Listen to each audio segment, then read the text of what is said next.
Then as we go through the end of the week and into the weekend, staying a bit colder towards the north. Bye-bye. Warm and cosy, with a chance of zero visibility. Boxed Boilers sponsors the weather on GB News.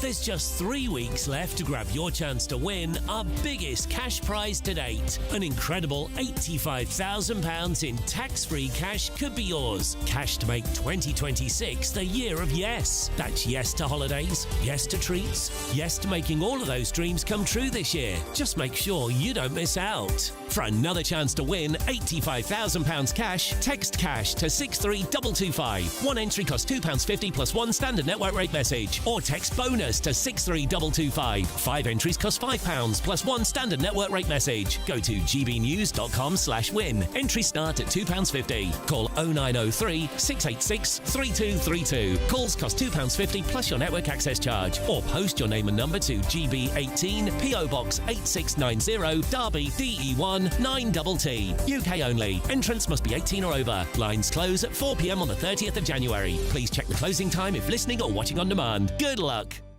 Hi, I'm Michelle Dewberry and my show is your opportunity to cut through all the noise and dive in headfirst to some robust debates. Ideas clash. Situation, isn't it? Because the failure is... You're deliberately avoiding my point. Nothing's held back. And if you think this is the end of it, wait for more. And we do not shy away from the difficult stuff. Sometimes I want to shake people and say, if only you understood. So join me on Jubes & Kerr weeknights at 6 p.m, only on GB News, Britain's news channel.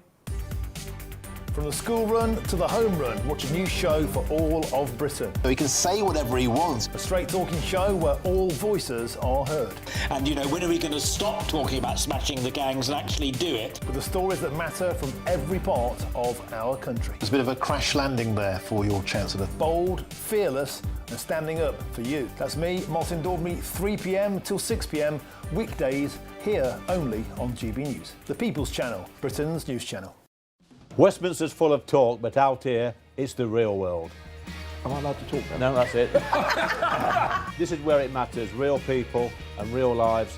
That's what politics is all about. In fact, has Trump made a good start? No. Straight answers, no spin, and just a couple of pints. How many fingers have I got up? About 10. So join me for Lee Anderson's Real World every Friday at 7 p.m, only on GB News. The People's Channel, Britain's news channel. You want to know what's really going on in the corridors of power? Labour don't know what to do with you half the time, and that makes you quite lethal in the chamber. Get behind the headlines with Chopper's Political Podcast. Join me, Christopher Hope, as I sit down with the great and the good of British politics. We'll see where this ruling takes us. These are the stories shaping our nation. Chopper's Political Podcast, available now on all platforms. Listen in and stay ahead.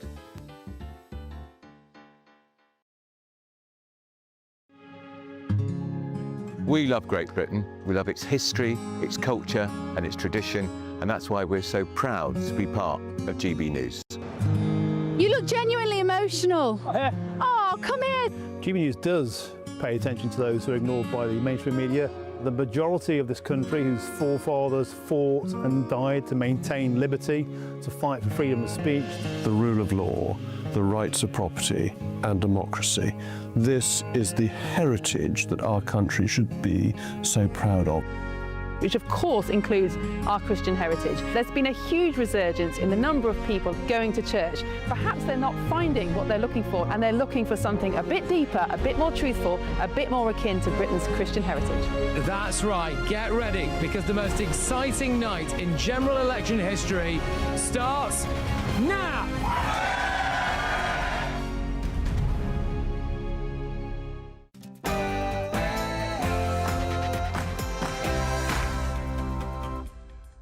It's 9 p.m. I'm Patrick Christys. Tonight,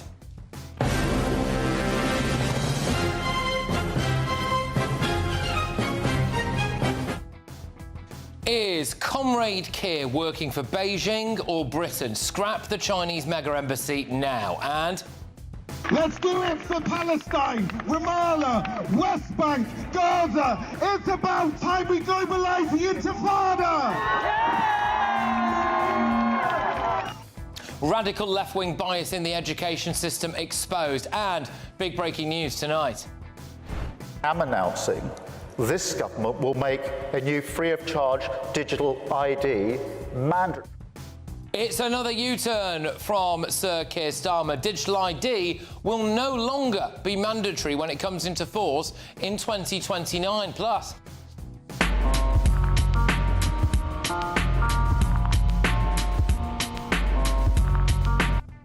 a migrant is arrested every 3 minutes in Britain. Labour is caught fudging the deportation numbers yet again, and I'm actually going to see how true this is, bro.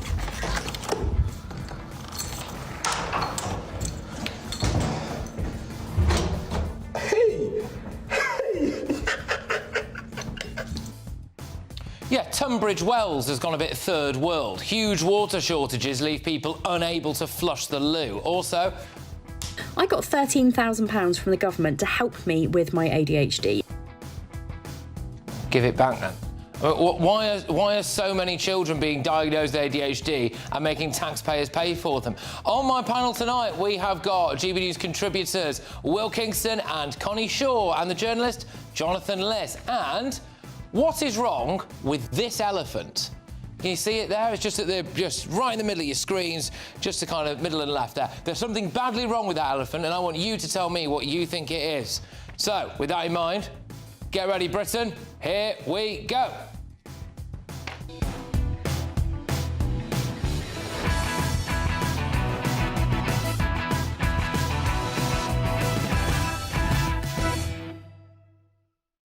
Has your child got a radical in their classroom? Next.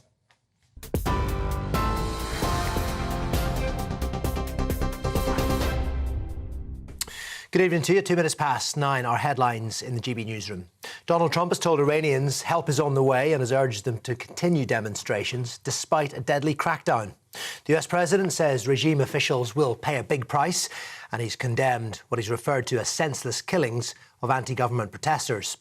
Mr. Trump has recently floated the possibility of military intervention in the country.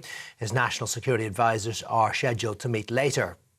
Some 2,000 demonstrators are feared dead as a result of the government crackdown. Foreign Secretary Yvette Cooper has summoned the Iranian ambassador and has announced fresh sanctions against the regime. The United Kingdom condemns in the strongest of terms the horrendous and brutal killing of Iranian protesters, and we demand that the Iranian authorities respect the fundamental rights and freedoms of their citizens. GB News understands Sir Keir Starmer has abandoned plans to make digital IDs compulsory for workers. Instead, when they're introduced at the end of this Parliament in 2029, right-to-work checks will still be mandatory, but other forms of documentation, such as electronic visas or passports, will be valid. It comes amid concern that compulsory ID cards would undermine public trust in the scheme. A number of Labour MPs have joined the Conservatives in condemning plans to allow the Chinese to build a new super embassy in London. Shadow Home Office Minister Alicia Cairns said the Chinese could use the building as a launch pad for economic warfare against our nation after reports the building could include a hidden chamber located near cables carrying data for city banks. It's reported planning permission could be approved next week ahead of the Prime Minister's upcoming trip to China. The government says no decision's been taken yet. The Home Office says an increase in immigration enforcement raids will act as a deterrent to migrants working illegally in the UK. The government says the raids are now at the highest ever level, with more than 17,000 checks carried out on what it calls dodgy businesses. Home Secretary Shabana Mahmood says there's no place for illegal working, and migrants in the black economy now have nowhere to hide. The Prime Minister is considering joining President Trump's Board of Peace that will temporarily run Gaza. A panel of world leaders to be chaired by Mr. Trump will discuss Hamas disarmament, and they'll work on its reconstruction and future governance as part of the US-led 20-point peace plan to end the war. However, Number 10's told GB News to treat the reports with caution, adding no formal invitation to join the board's been received and a decision hasn't been made. An investigation's been launched into South East Water as thousands of households in Kent and East Sussex remain cut off for a fourth day. The company is handing out bottles at water stations. They're blaming the impact of Storm Goretti and a power cut at its pumping plant. South East Water's apologised. It says customers should see supplies back on Tuesday or Wednesday, but has been unable to give an exact timeline. And ministers are set to revive the cancelled Birmingham to Manchester leg of HS2 as part of a major new rail plan for the north. Labour will announce a reboot of Northern Powerhouse Rail with a new high-speed link promised once east to west lines are delivered. It comes after Boris Johnson and Rishi Sunak scrapped the original route, leaving the West Coast main line under pressure. Those are your headlines. Now it's back to Patrick.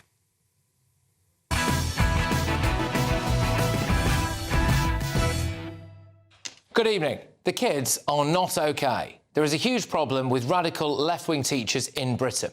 A Jewish MP was banned from visiting a school in his own constituency because of a campaign by some pro-Palestine teachers. Teachers threatened to turn up in keffiyehs, and a protest was organised. Now, the local branch of the National Education Union in Bristol celebrated this, and the local branch secretary reportedly led the charge, organising opposition via a WhatsApp group. Now, in my view, this is just straightforward racism. Look at this. Voting intention amongst teachers who are members of the National Education Union. Keep that on the screen. 37% vote Green, 29% Labour, 11% Lib Dem, 5% your party. I mean, good grief. Do you think that they are passing those views on to the kids? Because I do. Now, although he said he opposed violence when he was appointed as the head of the National Education Union, here is Daniel Kabidi shouting "globalise the Intifada" before his appointment. Let's do it for Palestine, Ramallah, West Bank, Gaza. It's about time we globalise the Intifada.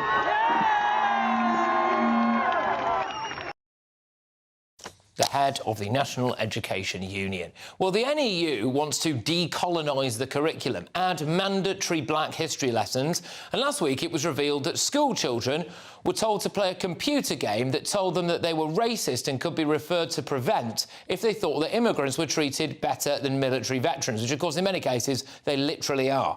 In 2024, a teacher was investigated for posing with a placard that said the only good Tory is a dead Tory, the only good Lib Dem is a dead Lib Dem, so I suppose in that sense they've got range. But this happened at Labour Party conference. Remember this? This is from Labour Party conference in Liverpool. Now, of course, outside the Labour Party conference, you get campaigners accosting you for all different causes, handing you leaflets, handing you stickers. But today, these campaigners are a little bit smaller than you might expect. School children from 6 local schools are coming out here to campaign for... What are you campaigning for? Free school meals! Yeah, they took the kids out of school so they could become left-wing political activists. Children in Tower Hamlets took part in a school protest for Palestine. They just left school, I think, went out, did a bit of a protest. One school was forced to cancel plans for a collective fast for Gaza day. One school had to drop plans for a Blue Nose Day, where they were going to turn the heating off to raise awareness about climate change. Again, do we always think this is coming from the kids, do we? Or could this be coming from, oh, I don't know, the teachers? And once they graduate from school and go to university, that's when you have to be worried about radical Islamism. Arab countries are too afraid to send their kids here in case they get into a spot of jihad. Do we have an education system in Britain, or is it an indoctrination camp for future radical militant left-wingers? Let's get thoughts of my panel on this. GBNews contributors Will Kingston and Connie Shaw, and as well political commentator, journalist Jonathan Liss. Right, Will, I'll start with you on this. So, yeah, I mean, should we all be very concerned about what's going on in our education system? Yeah, we should. Like, you hear from people that woke is dead or woke is gone. Woke's not going anywhere until we fix the education system, because no kid is going to come out well adjusted after 12 years of the type of indoctrination that you've just pointed out. Now look, teachers have always been overwhelmingly left-wing. That is not new. What is new is that they think that their role has changed, where once they were there to teach kids how to think, they now have this sort of warped view that they are these moral preachers that need to indoctrinate children with whatever the particular cause of the left is of the day. At the moment it is Palestine. When they get back onto climate change, it'll be that, or the trans thing, or some woke monstrosity we haven't even heard of yet. And it is all because they suddenly think of themselves as preachers as opposed to educators. Yeah, I mean, Connie, is it any surprise that we've had the likes of that Jewish MP who was essentially banned from going to school there, the teachers threatening to turn up in keffiyehs and all of that stuff?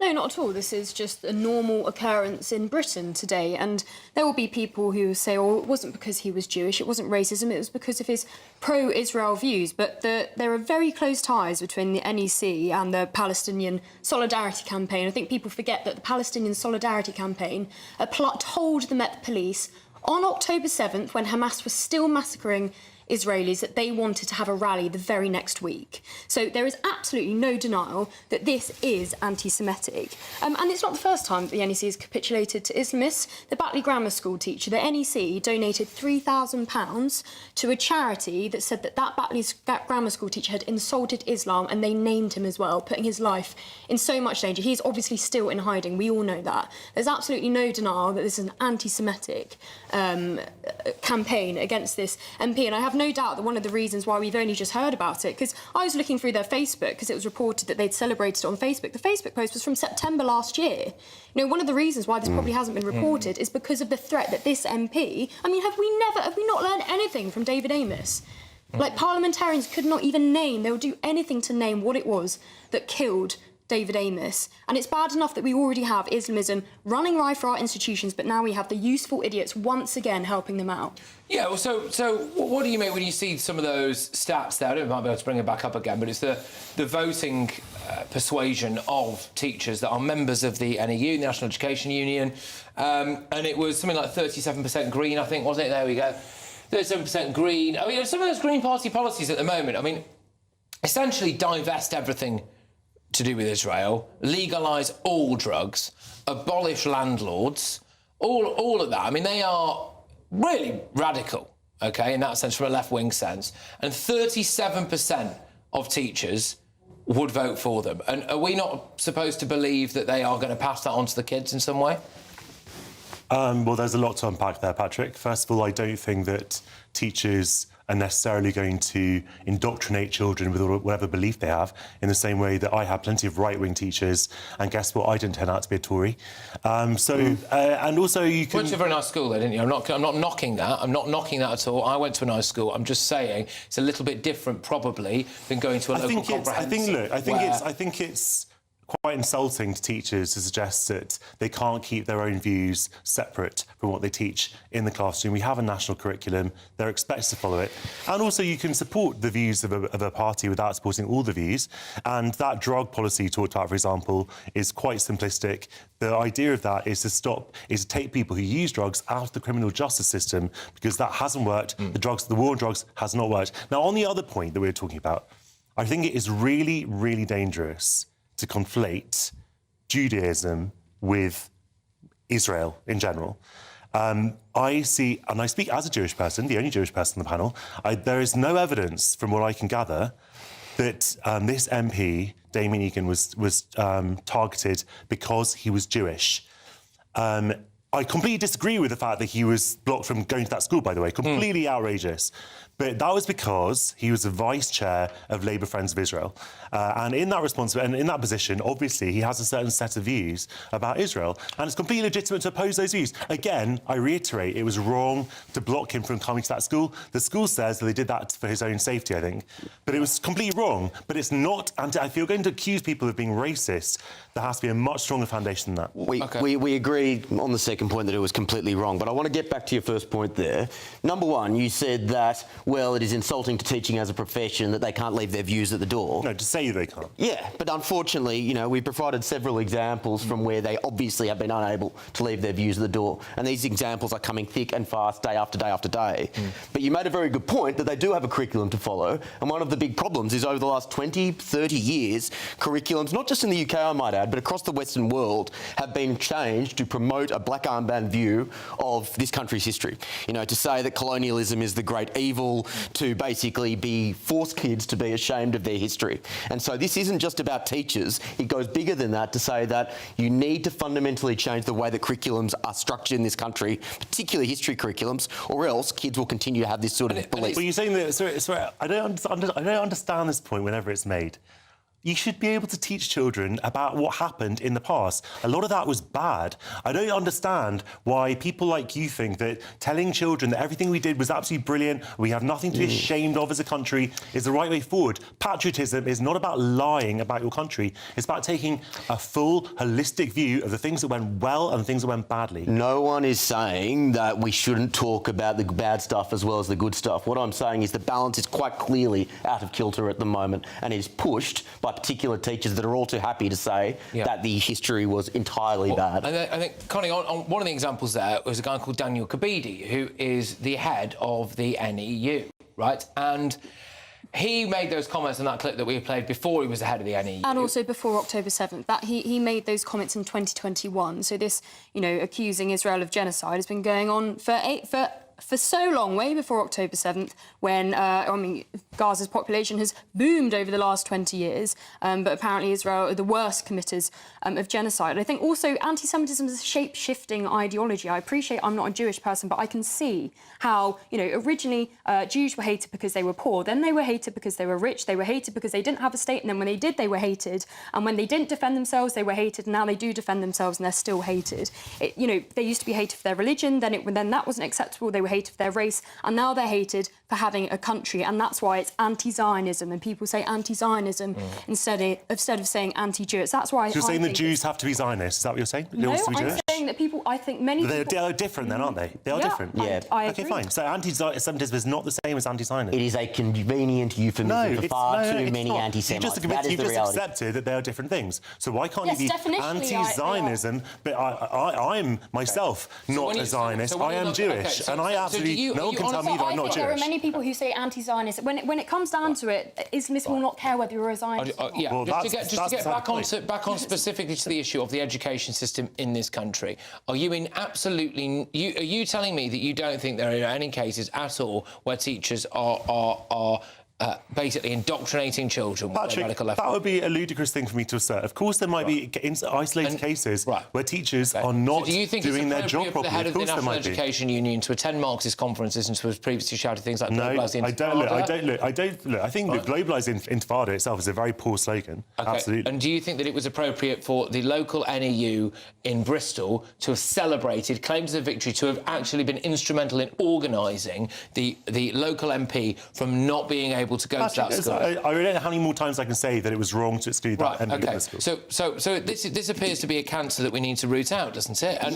And I wonder, I do want to know about this from people at home as well. You know, things like homeschooling, I believe, is on the rise, and I can understand why. You know, people shouldn't have to be afraid of when they send their children to school. You know, and I always use this example. So sorry to anyone listening or watching who is called Sandra, but that Sandra from the geography department is one day going to pull their son aside and say, actually, you might have been born into the wrong body, or that actually Britain's history is all bad, or all of this stuff. We shouldn't have to live like that. No, of course we shouldn't. But the NEU, quite frankly, is an utter disgrace.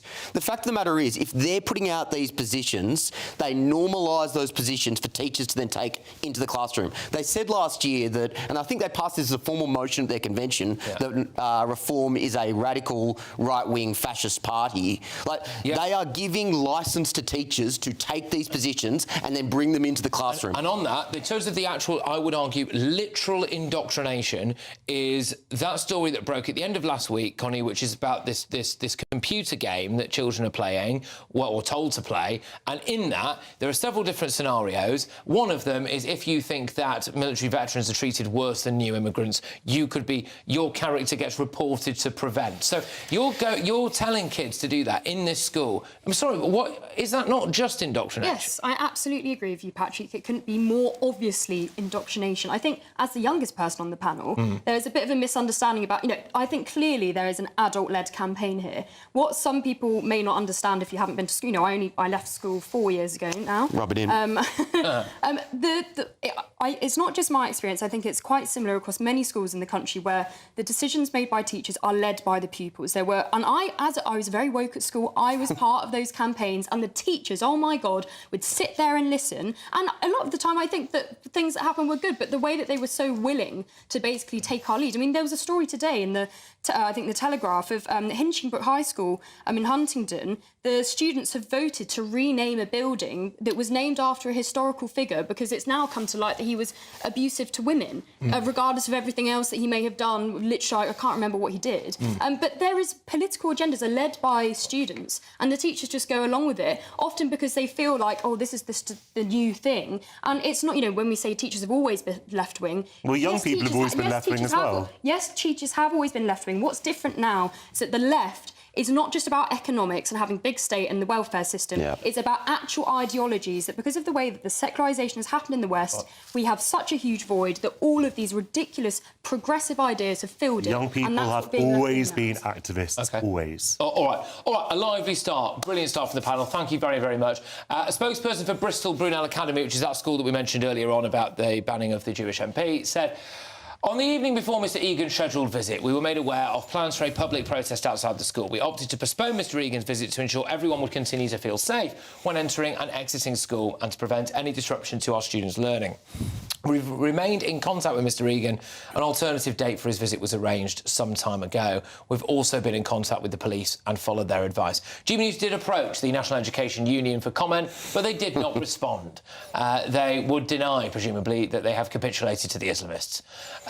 Right, a lot more on, including something very exciting for you, actually. But before that, this is also exciting. £85,000 in tax-free cash is the Great British Giveaway. Here's how you can be in it to win it. There's just 3 weeks left to grab your chance to win our biggest cash prize to date. An incredible £85,000 in tax-free cash could be yours. Cash to make 2026 the year of yes. That's yes to holidays, yes to treats, yes to making all of those dreams come true this year. What would you spend all of that cash on? 2026 could be the year you spend more time spending with an incredible £85,000 in your bank. Just make sure you don't miss out. For another chance to win £85,000 cash, text cash to 63225. One entry costs £2.50 plus one standard network rate message. Or text bonus to 63225. 5 entries cost £5 plus one standard network rate message. Go to gbnews.com/win. Entries start at £2.50. Call 0903 686 3232. Calls cost £2.50 plus your network access charge. Or post your name and number to GB18 PO Box 8690 Derby DE1 9TT. UK only. Entrance must be 18 or over. Lines close at 4 p.m. on the 30th of January. The winner may be contacted live on GB News, week commencing 9th of February. Please check the closing time if listening or watching on demand. Good luck. OK. Right, well, loads on. We've got this as well. I'm actually going to see how true this is, bro.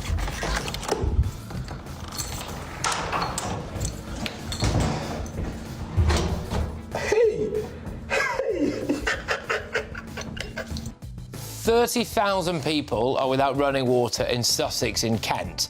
Schools are shut, businesses are hemorrhaging cash, and Brits are living in basically third world conditions.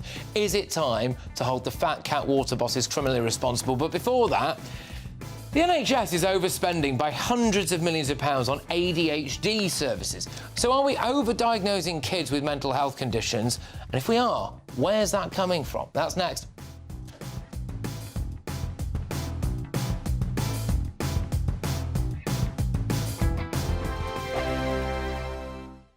Britain deserves a newsroom that puts the facts and your voice first. Well, and that's what you get on GB News. Lively debates, lively conversation. And we're not afraid to hold power to account. And each other. So join me, Andrew Pierce. And me, Miriam Gates, for Britain's Newsroom, weekdays from 9:30 on GB News. Hi, I'm Michelle Dewberry, and my show is your opportunity to cut through all the noise and dive in headfirst to some robust debates. Ideas clash. Situation, no, isn't it? No, because the failure is you're deliberately avoiding my point. Nothing's held back. And if you think this is the end of it, wait for more. And we do not shy away from the difficult stuff. Sometimes I want to shake people and say, if only you understood. So join me on Dubes & Co. weeknights at 6 p.m. only on GB News, Britain's news channel. From the school run to the home run, watch a new show for all of Britain. So he can say whatever he wants. A straight-talking show where all voices are heard. And, you know, when are we going to stop talking about smashing the gangs and actually do it? With the stories that matter from every part of our country. There's a bit of a crash landing there for your Chancellor. Bold, fearless and standing up for you. That's me, Martin Daubney, 3 p.m. till 6 p.m, weekdays, here only on GB News. The People's Channel, Britain's news channel. Westminster's full of talk, but out here, it's the real world. Am I allowed to talk No, now? that's it. This is where it matters, real people and real lives. That's what politics is all about. In fact, has Trump made a good start? No. Straight answers, no spin, and just a couple of pints. How many fingers have I got up? About 10. So join me for Lee Anderson's Real World every Friday at 7 p.m, only on GB News. The People's Channel, Britain's news channel.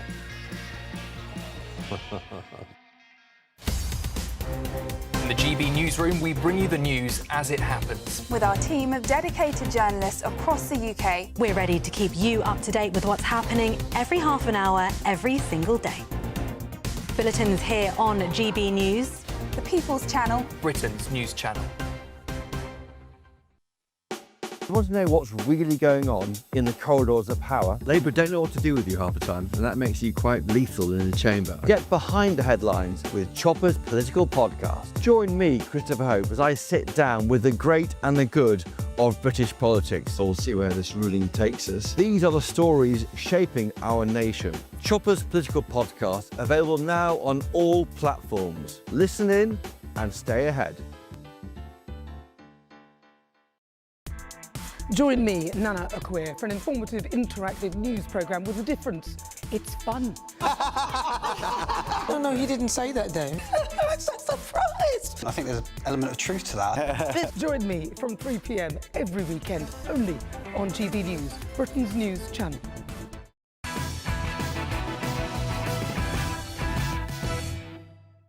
Welcome back to Patrick Christys Tonight. So, are we over-diagnosing kids with mental health conditions? Time for the head-to-head.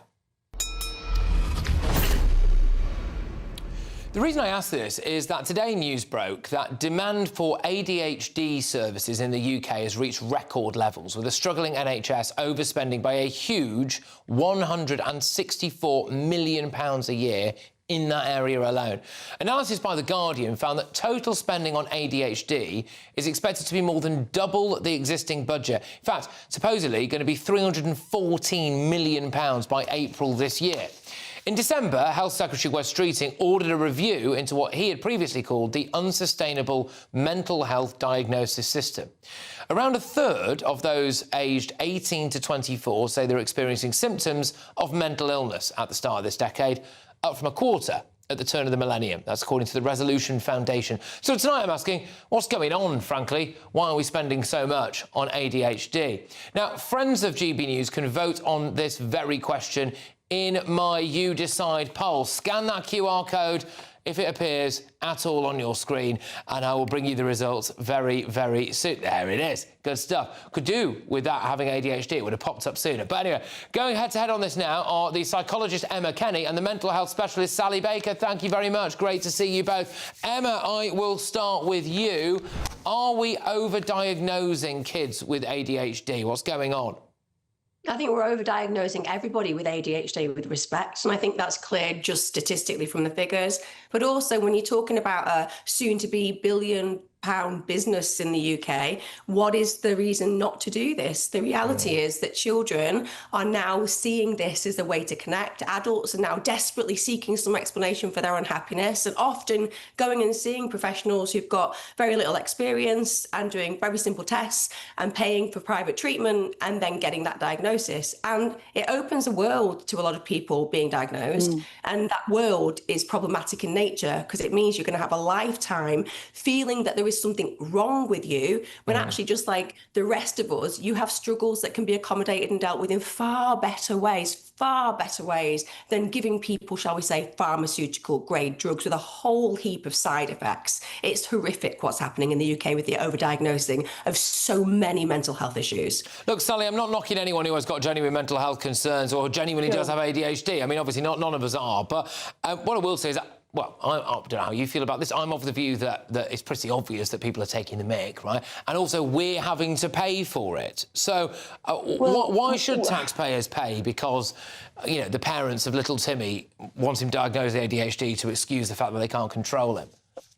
We're conflating two separate issues here. We're conflating the diagnosis of ADHD and then unregulated private clinics who are charging parents a fortune to get their children assessed for their neurodiversity. And what's happening is that this is just showing that the system collapsed very many years ago, and parents who are struggling are desperate to get something sorted for their children. So they're going now this new route that's offered by the NHS, that you can go through private clinics. And they set their own rates, and they set their own numbers of clients. So what we've got, I mean, you can just focus on sensationalist headlines, or you can look at the figures.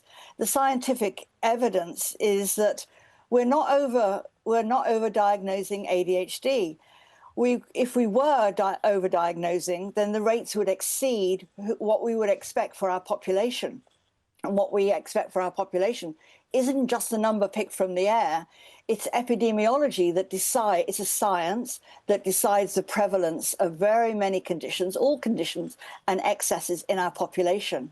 And according to the science of epidemiology, ADHD in our society in the UK is actually underdiagnosed. Well, so why have we got record levels? So you think that there's more people with ADHD wandering around out there who have not been diagnosed? You think that's actually what's going on, as opposed to actually there's loads of people taking the mick? No, I don't.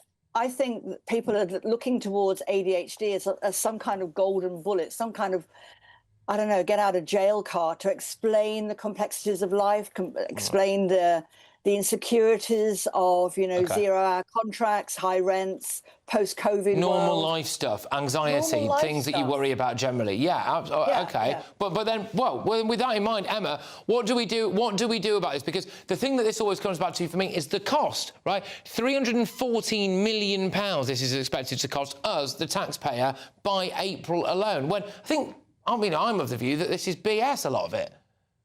I genuinely think it's really unhelpful to go around diagnosing people who actually need to be treated with a sense of resilience building, given jobs so they've got a sense of purpose, where they realise that actually anxiety and depression and feeling sad and nervous are part of life, and that's okay. It's painful, but we can work through it. I also think the idea that 2.5% of our population all having ADHD or being underdiagnosed, even though that's the amount of people that are demonstrating that they have this issue. In fact, we're now diagnosing more adults than we are young people. When I started in therapy many, many years ago, it was called naughty boy syndrome to some degree. It was the kid in class who couldn't sit down, couldn't sit straight, and couldn't deal with things. And the reality was you could track back as to why: poor diet, poor parenting, obviously struggling in their wider life, and we needed to handle the symptoms of that. Not say, you know what we'll do? We'll prescribe a pill. It's very, very effective for the pharmaceutical companies, and also then we can dumb down this person's personality. There's nothing wrong with most people apart from life. And also, when you're saying about paying,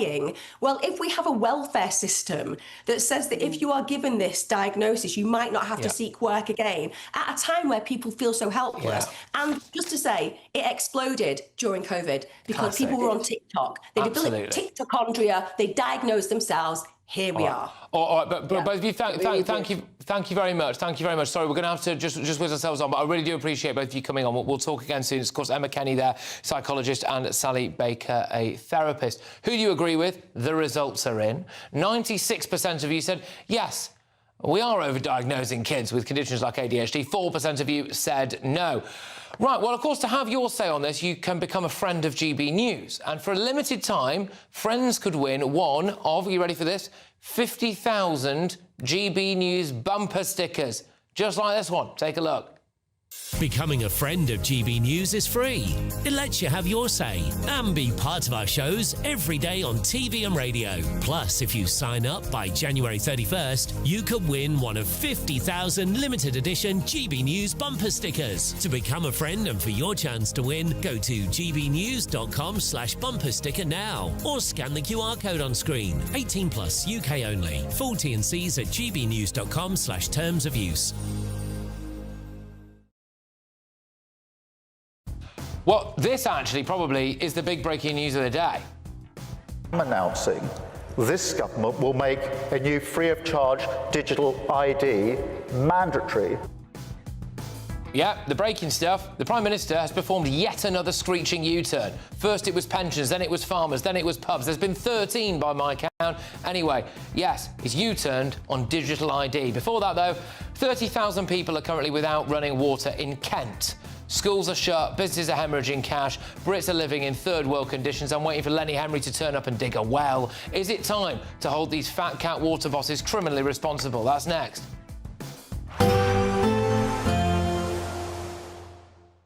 Be nice to escape the grey. Clear skies, here we come. As clear as our travel insurance. All Clear Travel Insurance sponsors GB News Travel Destinations Forecast. Hello, if you're heading away for some winter sun, there's plenty of sunny weather across the Mediterranean, into Spain and Portugal, some wet weather through the rest of this week, but plenty of sunshine for parts of the Mediterranean, particularly into Greece. A risk of showers for Italy, parts of Croatia as well through this week, but it's Spain and Portugal that's seeing the particularly wet weather through the rest of this week. Slightly fresher feel for the Canary Islands on Wednesday, but it does look like temperatures come up more closer to those 19-20 degrees by the weekend. All Clear Travel Insurance sponsors GB News Travel Destinations Forecast. Hello, very good evening to you. I'm here with your GB News weather forecast coming to you from the Met Office. As today's rain clears away, we're going to have a chilly night because of largely clear skies. We're dragging in colder air from the northwest now, and that's why with those clear skies we're really going to see temperatures plummeting overnight. Most places will be dry, just a bit of cloud, a little bit of rain clinging on, lingering in parts of the far southeast, and a fair few showers, which could be a wintry mix, some sleet, some snow mixed in across parts of Scotland. As I mentioned, it's turning chilly though, temperatures widely dropping to around, if not a little bit below freezing, so plenty of frost around. There could be some pockets of mist and fog, freezing fog across some parts of the south, and do watch out for some icy stretches as well. With these showers coming in, falling on frozen surfaces, well, it is going to lead to some pretty slippery surfaces. As we go through tomorrow morning then, a bright start to the day for many, just the cloudy, showery picture across western Scotland and a bit of cloud building across western Northern Ireland. Otherwise, plenty of sunshine. Just worth noting, any fog or freezing fog that does develop across those southern areas could take a little while to clear. Then as we go through the day, the sunshine is going to get a bit weaker. The clouds going to build for many places, particularly across the far south, where we'll have cloud thickening and some outbreaks of rain pushing in, but also across western parts of Scotland and also Northern Ireland as a band pushes in as well. Temperatures will be markedly lower than today, most places only getting maxima in the mid-single figures Celsius. Then, as we go into Thursday, potential for some very wet and windy weather to sweep up from the south, particularly affecting England, but perhaps Wales as well. Some uncertainty about the position and intensity of this. Further north, staying with a mixture of bright sunny spells, but also some wintry showers. A mixed picture then as we go through the end of the week and into the weekend, staying a bit colder towards the north. Bye-bye. In the GB Newsroom, we bring you the news as it happens. With our team of dedicated journalists across the UK, we're ready to keep you up to date with what's happening every half an hour, every single day. Bulletins here on GB News, the People's Channel, Britain's news channel. Britain deserves a newsroom that puts the facts and your voice first. Well, and that's what you get on GB News. Lively debates, lively conversation. And we're not afraid to hold power to account. And each other. So join me, Andrew Pierce. And me, Miriam Cates, for Britain's Newsroom, weekdays from 9:30 on GB News. At GB News, we love to hear from you, our loyal community. So drop us a line at gbnews.com/yoursay. There you can talk to each other and also to the presenters live on air. gbnews.com/yoursay, because GB News is your channel, Britain's news channel.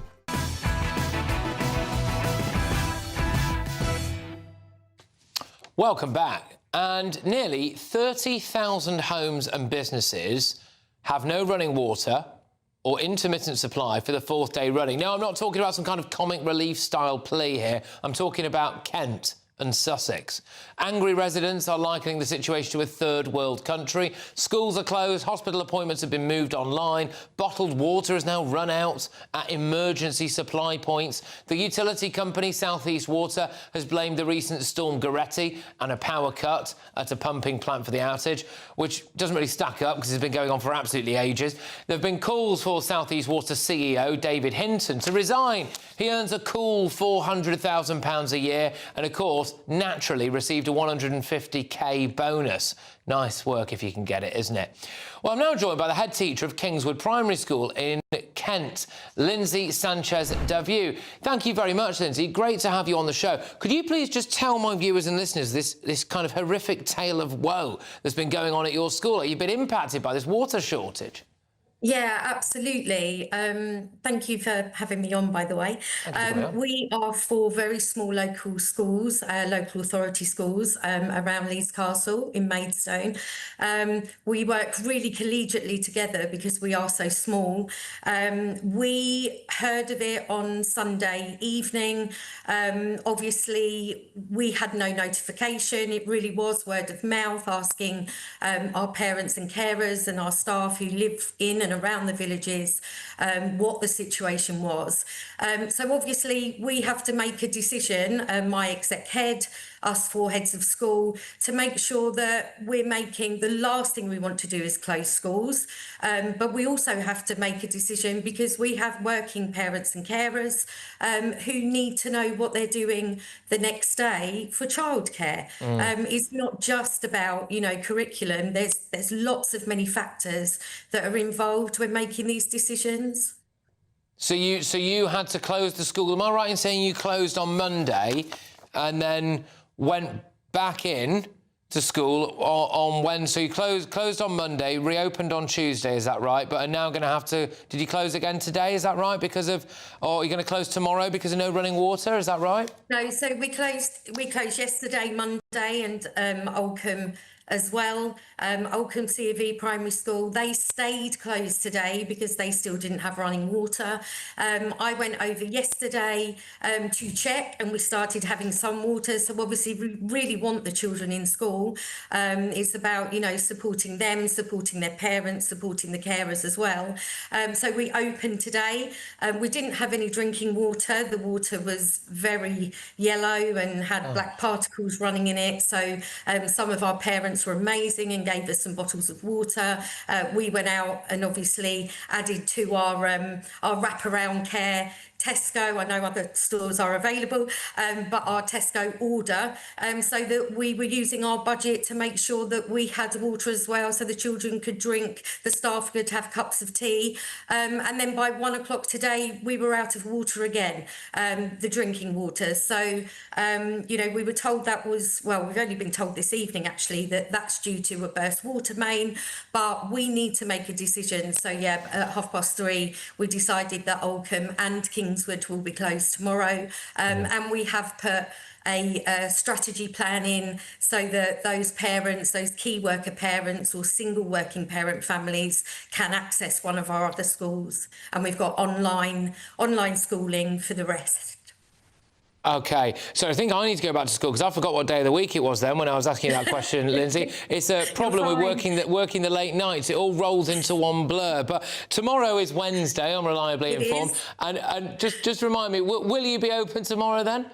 No, so us and Oldcombe C of E are closed, but we are coming out of one of our other local schools. We're all clubbing together and making sure that we do have a vulnerable special educational needs and our key worker parents provision. Well, this is the thing. I mean, it impacts everyone and everything. Obviously, education is important. Obviously, also for children with special education needs, vitally important that they are, you know, somewhere there in the day where they can be properly looked after. But it also affects parents. I mean, the knock-on ripple effect on this, some parents have to take the day off work, probably, You've also got local businesses in the area. You know, I've got no idea. Well, I think I do have an idea what pubs and restaurants are doing. They're probably shut. You can't do the washing up. You can't serve water. I mean, how can you clean anything? We can't supply hot meals for our children tomorrow. So we supply for 2 of our schools. Our kitchen caters for 2 schools, and we can't put that on tomorrow. So it really does have a knock-on effect. Just finally, quickly, Lindsay, if that's OK, I'm assuming that South East Water, they've been all over this. They're saying to you, sorry, Lindsay, we're so sorry. You know, our CEO, he's paid so much money. He takes it home in wheelbarrows. We will do our best to at least go out to Tesco's and get you some water for your kids. Go on. We had a call this afternoon to say we were on their vulnerables water list. We are still waiting for it to be delivered. OK, all right, well, we'll see what happens. Good luck to you, Lindsay. Absolute pleasure talking to you. Can I just say thank you very much.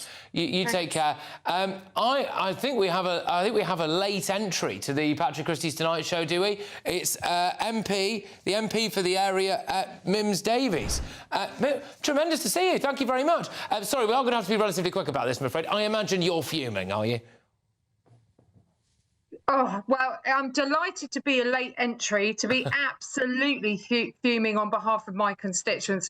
Literally, it was Friday night, about 12 into the early hours of Saturday morning, that we've had 16,500 households with no water, affecting many of our businesses. One of my hotels losing a huge conference and all the bookings that you would expect. Small businesses that need that January trading. It's back to school and, of course, exam season, mocks, things like that. And, of course, if you're vulnerable, and we've just heard, if you need your livestock looked after, you've got horses, race horses, you name it, in a very rural area. It's been absolutely shambolic and catastrophic. Patrick. Just quickly, Mims, if that's OK. Look, what do we need to be done about this? I mean, this South East Water bosses, I don't want to sound, you know, too socialist about this, but I think this is one area where I am actually quiet, and I think they take it home in wheelbarrows, cash-wise. They have a lot of perks, some of these bosses. They're not doing the job. What do we have to do here? Look, I think we're not naturally, you know, heads must roll types. We want to hold people to account and get them to do their jobs, free them up to do it. But if we want to get the taps on and have that resilience in the network, and ultimately my constituents, bill payers, those people who need to rely on this service, we're on about the 4th outage since 2020. We cannot continue with this. And we need to make sure that the bulk sharing agreements is a bit techie, but between Southern Water and South East Water actually works, and that we build in the resilience and deal with the fragility in the system. Because we can't go on like this as a country, and our constituents, your viewers, deserve better. My job as their MP to stand up for them. Look, I really appreciate you coming on, because I know you've been incredibly busy today, so thank you so much. It's Mims Davies there, who is the MP for East Grinstead and Uckfield. Thank you. Right. Spokesperson for South East Water said, "We're sorry for the impact caused by this. I know how disruptive it is to your daily lives. We're doing all we can to try to balance our network and restore supplies as soon as possible." Right, coming up, big breaking news tonight. The Prime Minister's done yet another U-turn. This time it's over digital ID. I'll give you that in a sec. I'm Michelle Dewberry, this is Jubes & Co with you. Hello everyone, Patrick Christys here. GB News, Britain's news channel. Access the stories that matter to you. Take the GB News family with you on any device. And as long as you have an internet connection. Tune in to GB News, anywhere on the planet or beyond. GB News, the People's Channel, Britain's news channel. Hi, I'm Michelle Dewberry, and my show is your opportunity to cut through all the noise and dive in headfirst to some robust debates. Ideas clash. Situation, no, because the failure is you're deliberately avoiding my point. Nothing's held back. And if you think this is the end of it, wait for more. And we do not shy away from the difficult stuff. Sometimes I want to shake people and say, if only you understood. So join me on Jubes & Co weeknights at 6 p.m, only on GB News, Britain's news channel. From the school run to the home run, watch a new show for all of Britain. So he can say whatever he wants. A straight talking show where all voices are heard. And, you know, when are we going to stop talking about smashing the gangs and actually do it? With the stories that matter from every part of our country. There's a bit of a crash landing there for your Chancellor. Bold, fearless and standing up for you. That's me, Martin Daubney, 3 p.m. till 6 p.m, weekdays, here only on GB News. The People's Channel, Britain's news channel. Westminster's full of talk, but out here, it's the real world. Am I allowed to talk then? No, that's it. This is where it matters, real people and real lives. That's what politics is all about. In fact, has Trump made a good start? No. Straight answers, no spin, and just a couple of pints. How many fingers have I got up? About 10. So join me for Lee Anderson's Real World every Friday at 7 p.m, only on GB News. The People's Channel, Britain's news channel.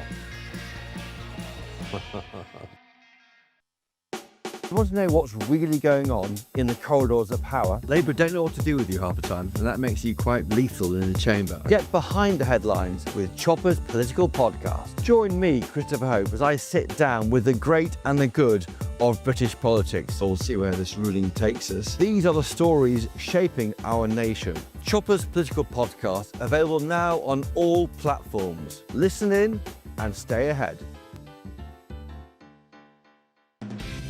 Decisions made in Washington aren't just shaping America, they're shaping Britain too. From migration to global security, from crime to health. Whatever happens in the White House today will be felt in your town or city tomorrow. That's why The Late Show is live from Washington, D.C. Cutting through the politics to show you what it all means for Britain. The Late Show live every night at midnight. Only on GB News, Britain's news channel.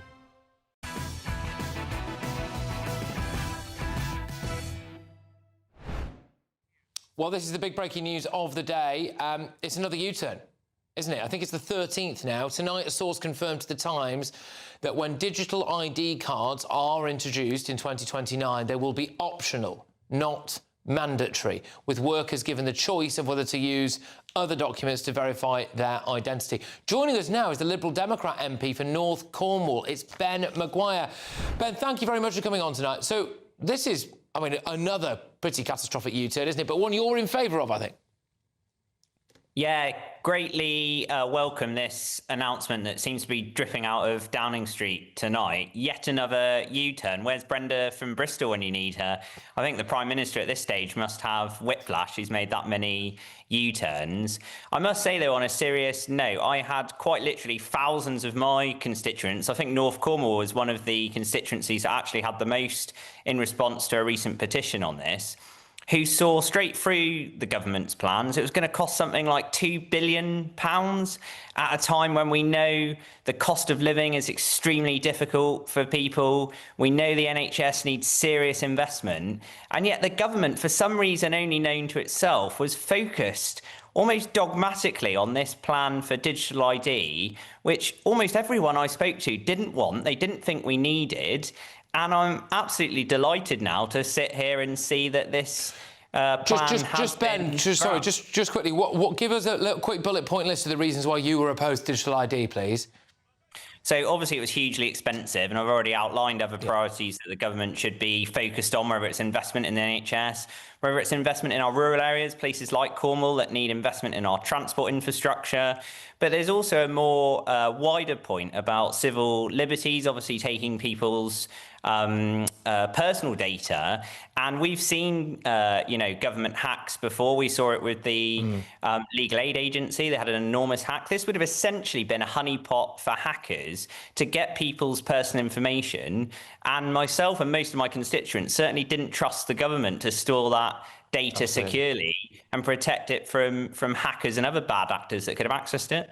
Absolutely. Look, completely spot on, I think, as far as a lot of our viewers and listeners are concerned as well. But I've got to ask, there's been a little rumbling about some potential Lib Dem Labour pacts going into the next election. Surely you can rule that out, given how catastrophic Labour have been on this. When are we going to see Ed Davey getting properly stuck into Starmer at PMQs? Come on.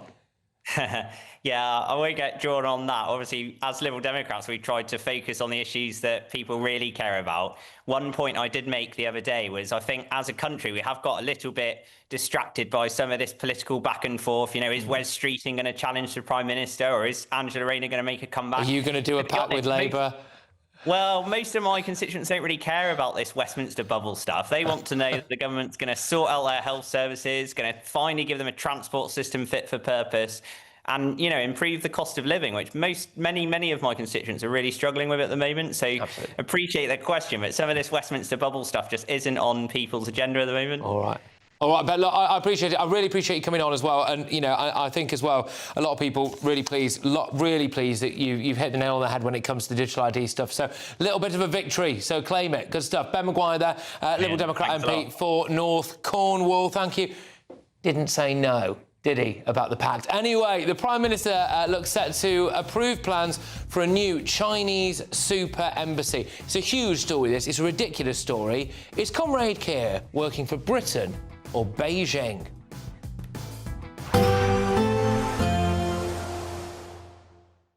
Expect warm spells with the odd rude interruption. Boxed Boilers sponsors the weather on GB News. Hello, very good evening to you. I'm here with your GB News weather forecast coming to you from the Met Office. As today's rain clears away, we're going to have a chilly night because of largely clear skies. We're dragging in colder air from the northwest now, and that's why with those clear skies, we're really going to see temperatures plummeting overnight. Most places will be dry, just a bit of cloud, a little bit of rain clinging on, lingering in parts of the far southeast, and a fair few showers, which could be a wintry mix, some sleet, some snow mixed in across parts of Scotland. As I mentioned, it's turning chilly though, temperatures widely dropping to around, if not a little bit below freezing, so plenty of frost around. There could be some pockets of mist and fog, freezing fog across some parts of the south, and do watch out for some icy stretches as well. With these showers coming in, falling on frozen surfaces, well, it is going to lead to some pretty slippery surfaces. As we go through tomorrow morning then, a bright start to the day for many, just the cloudy, showery picture across western Scotland and a bit of cloud building across western Northern Ireland. Otherwise, plenty of sunshine. Just worth noting, any fog or freezing fog that does develop across those southern areas could take a little while to clear.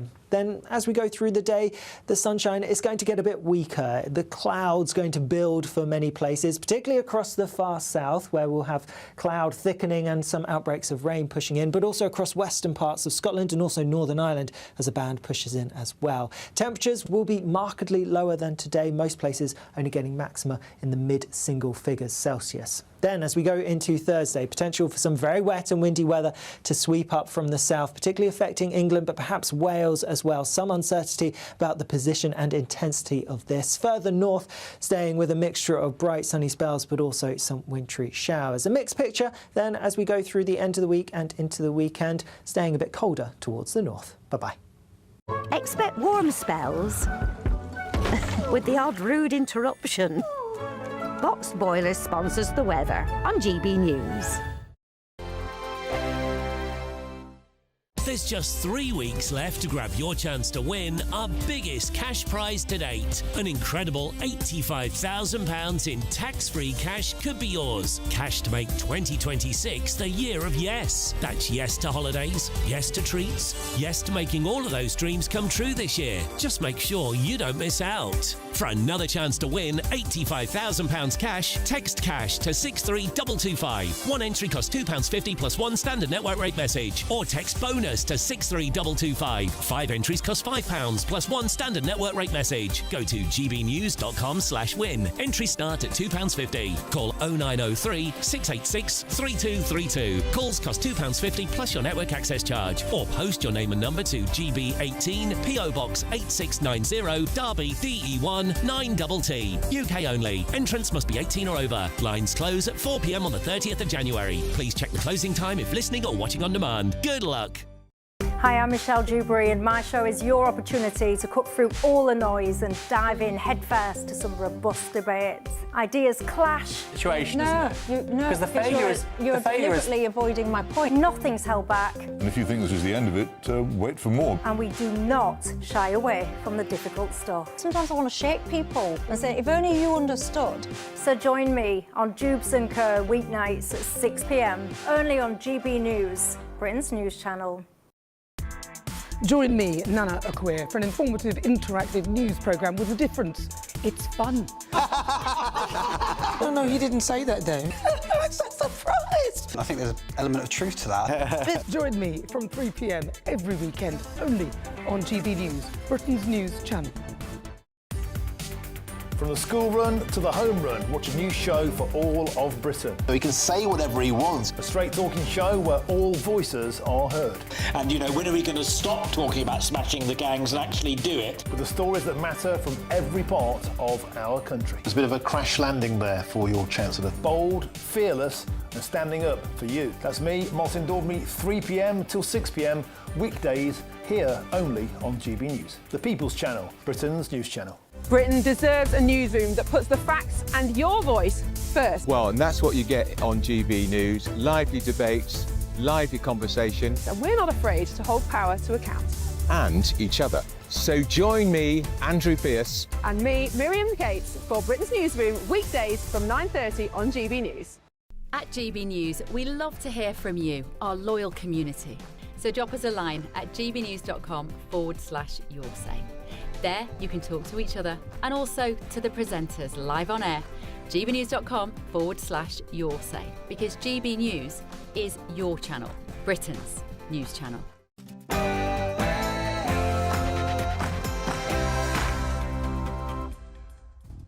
It's 10 p.m. I'm Patrick Christys. Tonight,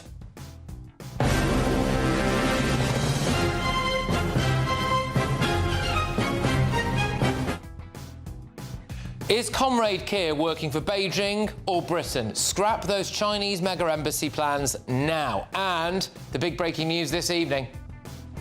I'm announcing this government will make a new free of charge digital ID mandatory. It's yet another U-turn from Starmer. Digital ID will no longer be mandatory when it comes into force in 2029. And we are going to be joined by GB News' political editor, Christopher Hope, on that, because it's such a big story, this, both practically for us, but also politically. 13 U-turns and counting from this incompetent government. Also,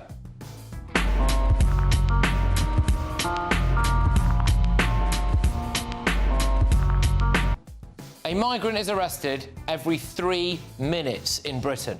Labour is also caught fudging the deportation numbers yet again. And I've got all of tomorrow's newspaper front pages for you. Leading The Guardian tonight, President Trump has told Iranian protesters that help is on the way. Are we going to get an American strike on Iran this evening? If we do, of course, we'll be the first to bring it to you. On my panel, we have got GB News contributors Will Kingston and Connie Shaw, and the journalist Jonathan Liss. And let's bring this picture up, OK? I want you to tell me, please, what is wrong with this elephant? It's right in the middle of your screens there. It's the elephant. And there's something very wrong with this very, very naughty elephant. Can you tell me what it is? Get ready, Britain. Here we go.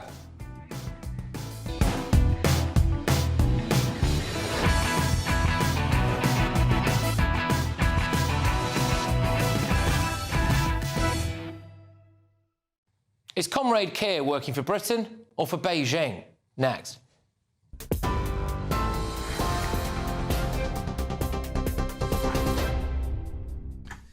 Very good evening to you. 2 minutes past 10 here in the GB newsroom. Donald Trump has urged people in Iran to keep protesting, promising help is on the way. The US president's told demonstrators to take over their institutions and save the names of killers and abusers, promising that those people will pay a big price. Around 2,000 demonstrators are feared dead as a result of the government's crackdown. Foreign Secretary Yvette Cooper has summoned the Iranian ambassador and has announced fresh sanctions against the regime. The United Kingdom condemns in the strongest of terms the horrendous and brutal killing of Iranian protesters, and we demand that the Iranian authorities respect the fundamental rights and freedoms of their citizens. GB News understands Sir Keir Starmer has abandoned plans to make digital ID compulsory for workers. Instead, when they are introduced at the end of this Parliament in 2029, right-to-work checks will still be mandatory, but other forms of documentation, such as electronic visas or passports, will be valid. The Conservatives say it would have done nothing to fix illegal migration, and another U-turn illustrates a party with no direction. This is a real problem for Keir Starmer's authority because none of his troops are going to feel confident about making the case to the public for any of the policies that the government's announcing, whether it's on business rates for pubs, whether it's on the family farm tax, whether it's on mandatory digital identity. So there's a real crisis of political authority here for the Prime Minister. The Home Office says an increase in immigration enforcement raids will act as a deterrent to migrants working illegally in the UK. The government says the raids are at the highest ever level, with more than 17,000 carried out against what it calls dodgy businesses like takeaways and nail shops. Home Secretary Shabana Mahmood says migrants in the black economy have nowhere to hide, but the Conservatives insist Labour are to blame for the boom in illegal working. The BBC is moving to have Donald Trump's $5 billion defamation lawsuit thrown out before it reaches trial. Court filings show the broadcaster will argue the Florida court has no jurisdiction and that the Panorama programme didn't defame the president or cause him harm. The BBC admits the edit was misleading, but says Trump was re-elected after it aired, undercutting any claim of damage. If the case does proceed, a trial could take place in 2027. And Lord Mandelson has issued a personal apology to the victims of Jeffrey Epstein for continuing a friendship with him after his conviction. Mr Mandelson says he was unaware of the late sex offender's crimes but was wrong to believe him and to continue that association afterwards. On Sunday, he refused to apologise to Epstein's victims in his first interview since being sacked as UK ambassador to Washington. That's you up to date here on GB News. Now it's back to Patrick.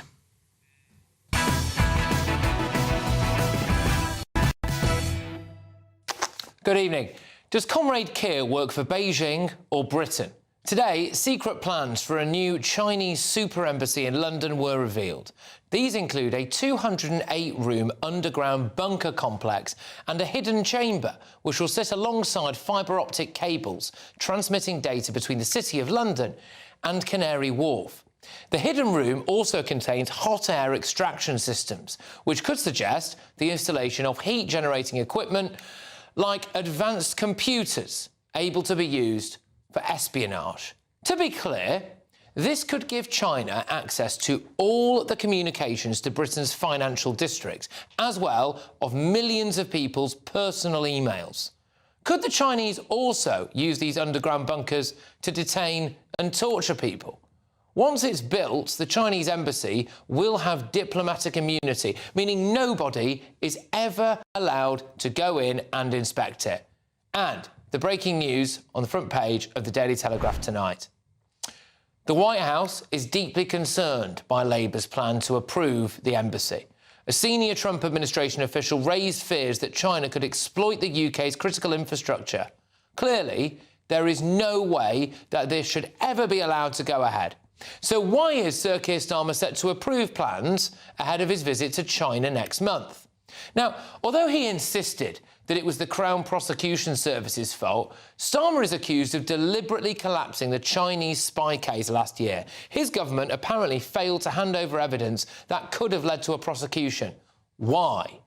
He's giving away the Chagos Islands to Mauritius and making the British taxpayer pay for it. The big winners here? China. In fact, a Chinese judge was one of those who ruled against Britain. Starmer's friend was also the lawyer for Mauritius. Why is he allowing that to happen? The Prime Minister recently claimed he hadn't made his mind up about the Chinese super embassy. So why did he raise it personally with Chinese leader Xi Jinping in 2024? Now, watch very closely here about what happens to the British press as Starmer starts talking to the Chinese leader about this embassy. You raised the Chinese embassy building in London when we spoke on the telephone. and we have since taken action by calling in. They're ushered out. Why? So, what have we got to show for Sir Keir Starmer's betrayal of Britain? Nothing. British exports to China are down massively. Overall, they are down nearly 10.5%. Goods exports plummeted by 23.1%. Chinese exports to Britain, however, are up over 4%. Then there is, of course, the moral case against this embassy. British nationals claim to have been tortured in Chinese prisons. British nationals are currently locked up in Chinese prisons. Sir Keir Starmer said it was a top priority of his Labour government to get Egyptian nutjob Alaa Abdel Fattah to Britain from Egypt. It was later revealed he'd posted things on social media about killing white people, police and Jews. The Prime Minister was then forced to condemn those comments as abhorrent. No plans to deport him, though. So why isn't there the same urgency when it comes to Brits in China? Starmer cares about the Palestinians, and he's desperate to introduce a new Islamophobia definition in Britain to protect the Muslim community. Well, China imprisons more than 1 million Uyghur Muslims in camps and is accused of forcibly harvesting their organs and sterilising them. Does Mr. Human Rights not care about that? The Chinese authorities have attacked people on British soil. In Manchester, communist goons came out of the consulate and assaulted protesters. They even dragged one man inside and beat him up. Why?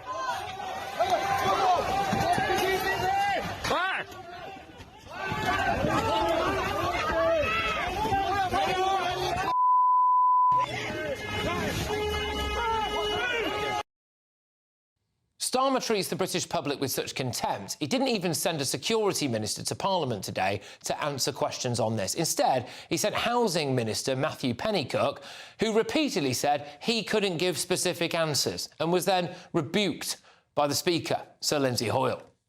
I didn't choose for you to be the minister that answered this. I would have thought, actually, it would have been the Home Office and the Security Minister. They don't care about you, do they? They don't want to front up to it. Sir Keir Starmer is such a weak man that he seems willing to compromise our national security, our national interests, the City of London, our personal emails and communications and human rights just so he can lick Beijing's boots. We are led by a Beijing bootlicker. Let's get the thoughts of my panel. We've got GB News contributors Will Kingston and Connie Shaw. We're also joined by political commentator and journalist Jonathan Liss. So, Will, is Starmer working for Britain or Beijing? It's a good question. The short answer is I don't know who Starmer is working for. I don't even think he really knows, to be honest. Look, part of me just says that this is the sort of farcical incompetence we've come to expect from this Labor government. But part of me actually says that it is scarier than that, and that is that this country, and this government particularly, has its head in the sand over the threat of China. We keep talking about the awful, evil Russian threat, when really the greatest geopolitical threat to this country is China. Play this out, Patrick. There is every chance that there will be some sort of conflict over the Taiwan Strait in 2027 or 2028. If that happens, then the US is more likely than not going to intervene in some way, which means the UK will be forced to intervene in some way.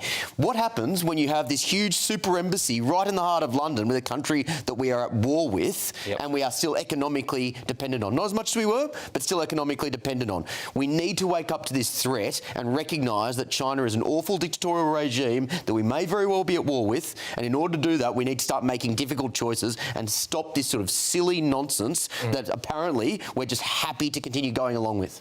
I can't see a single logical reason why Sir Keir Starmer would allow the Chinese to have it's the largest embassy in Europe and have it conveniently right over the most sensitive fibre optic cables probably in the country. Well, the only possible explanation could be trade.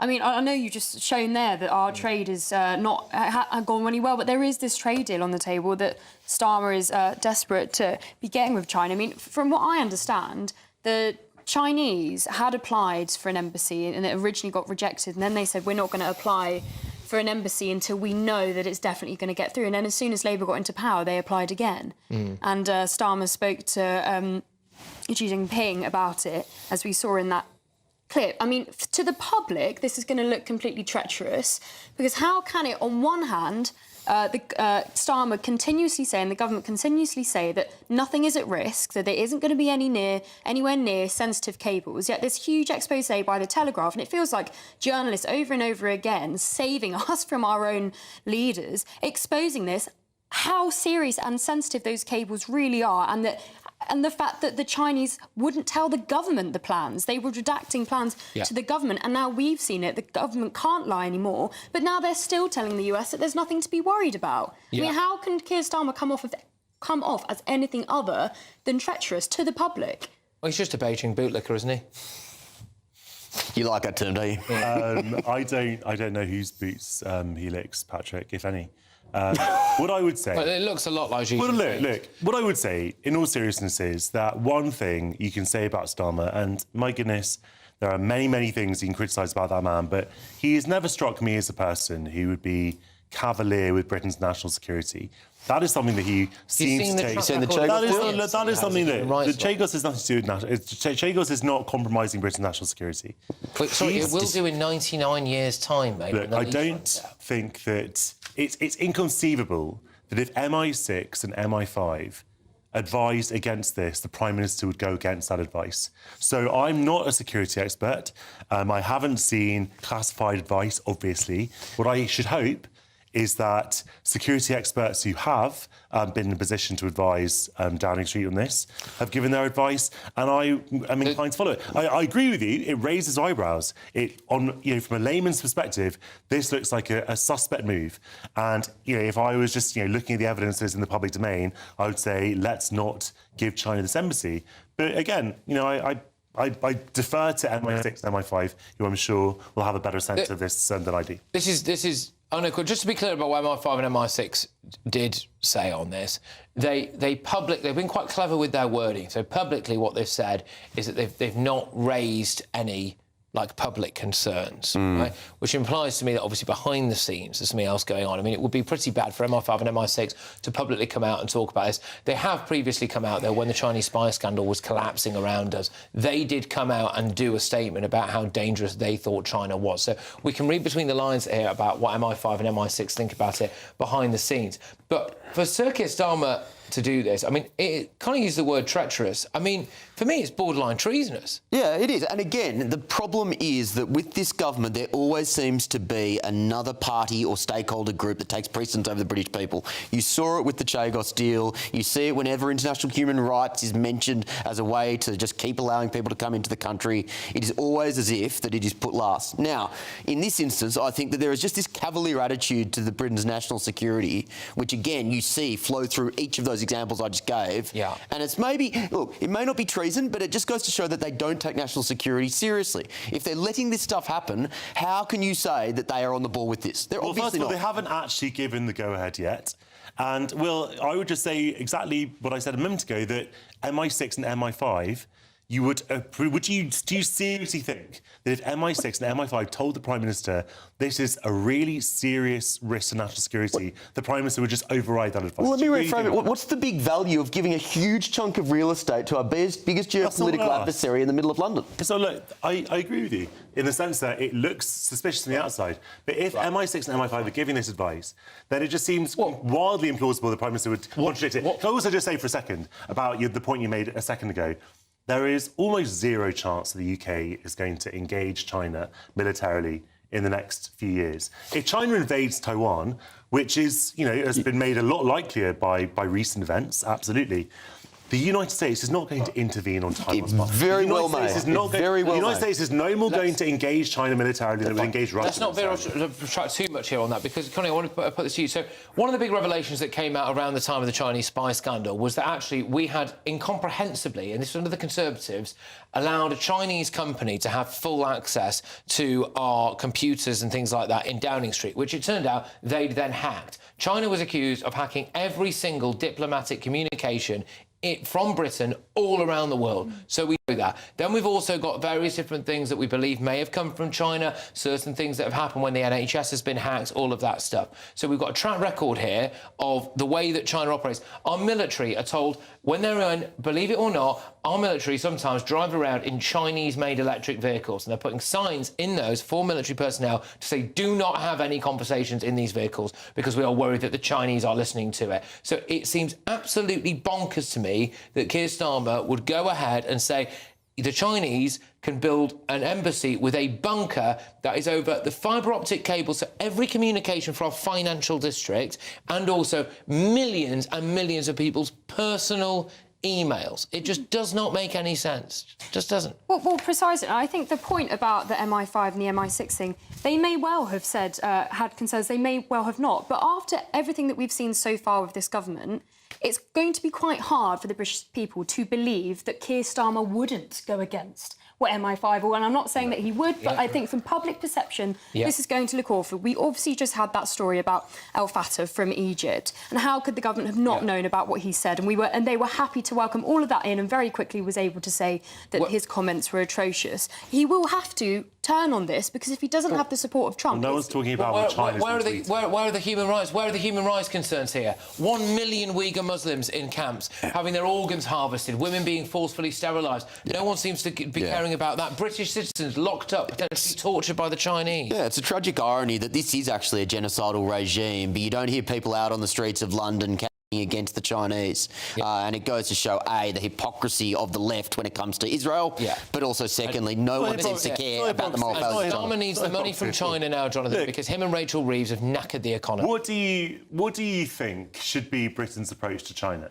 Should we say that because China does despicable things to the world, which absolutely seems to be the case, that we should ignore China, which is going to be as powerful a superpower as America in the next 20 or 30 years? No, it won't. Yes, it will be. Absolutely. It already has. It already has Call them out just once, maybe. Absolutely. Which they've not done. And I think the government should consistently call out countries that do terrible things. The United States. But he can't do it, can he? Because he's a weak man. He should certainly call out countries a lot more than he does. Absolutely. Right. OK. All right.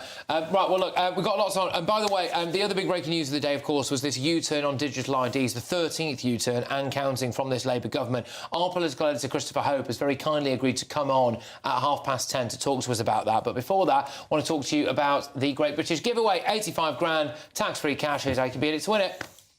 There's just 3 weeks left to grab your chance to win our biggest cash prize to date. An incredible £85,000 in tax-free cash could be yours. Cash to make 2026 the year of yes. That's yes to holidays, yes to treats, yes to making all of those dreams come true this year. What would you spend all of that cash on? 2026 could be the year you spend more time spending, with an incredible £85,000 in your bank. Just make sure you don't miss out. For another chance to win £85,000 cash, text cash to 63225. One entry costs £2.50 plus one standard network rate message. Or text bonus to 63225. 5 entries cost £5 plus one standard network rate message. Go to gbnews.com/win. Entries start at £2.50. Call 0903 686 3232. Calls cost £2.50 plus your network access charge. Or post your name and number to GB18 PO Box 8690 Derby DE1 9TT. UK only. Entrants must be 18 or over. Lines close at 4 p.m. on the 30th of January. The winner may be contacted live on GB News, week commencing 9th of February. Please check the closing time if listening or watching on demand. Good luck. Well, if you want the inside scoop on another Labour U-turn, this time over digital IDs, we have got it for you. Our political editor, Christopher Hope, will be live in just a few minutes' time. But next...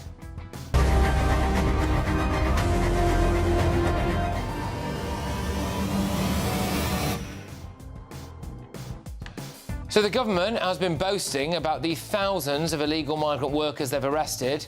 How many do you think is deported? 7. 7 have been deported. There you go. And, do you know, a migrant gets arrested in Britain once every 3 minutes. That's next.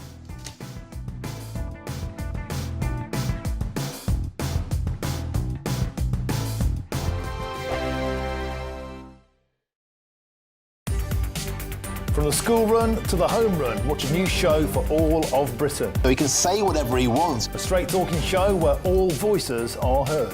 And, you know, when are we going to stop talking about smashing the gangs and actually do it? With the stories that matter from every part of our country. There's a bit of a crash landing there for your Chancellor. Bold, fearless and standing up for you. That's me, Martin Daubney, 3 p.m. till 6 p.m, weekdays, here only on GB News, the People's Channel, Britain's news channel. Good afternoon, Britain. Weekdays from midday. The University of Bristol has been threatened with legal action by a leading academic who led a recent government review into sex and gender data collection. Well, Professor Alice Sullivan claims her freedom of speech was restricted after a talk she gave was disrupted by a trans rights protest. Protesters actually scaled the walls of the building. We were in a first-floor lecture theatre, and they climbed the walls in order to bang on the windows and sort of howl through the windows. It felt incredibly surreal in there. It was like some kind of zombie apocalypse. And they were setting off fire alarms to very loudly disrupt my talk. Eventually, we had to all move to another lecture theatre. And I learned afterwards that people trying to attend the talk had been severely disrupted by protesters who were not asked to stand behind barriers or anything like that. They were just allowed to intimidate and obstruct people who had come to hear me speak. It sounds like a fairly severe dereliction of duty on behalf of the university. I mean, obviously everyone has a right to protest anything, and you'd think at a university anyone would have a right to give a talk, and yet there is this sort of heckler's veto that some try to play to try and keep out ideas with which they disagree. I mean, it seems to just go against the fundamental ethos of what higher education should be in this country. That's absolutely right. I mean, I fully support people's right to peaceful protest, but this was not a peaceful protest. It was really quite violent. GB News, the People's Channel. Westminster's full of talk, but out here, it's the real world. Am I allowed to talk then? No, that's it. This is where it matters, real people and real lives. That's what politics is all about. In fact, has Trump made a good start? No. Straight answers, no spin, and just a couple of pints. How many fingers have I got up? About 10. So join me for Lee Anderson's Real World every Friday at 7 p.m, only on GB News. The People's Channel, Britain's news channel.